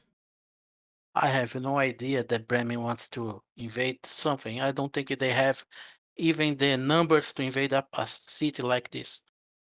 But you were sent to kill our town master? No, I didn't. I don't know who is the town master. I was told that Savick Caltron he was a bodyguard of some merchants. That's all. And yet you were sent here to kill him. I was didn't came to Targos to that. We're going to Termalaine. We came with this group.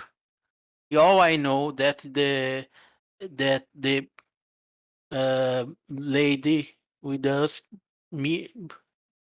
stole the book. We had no intention to kill anyone here. So he's going to step up and he's going to walk out. All of you are going to be left in your rooms with all of your things currently confiscated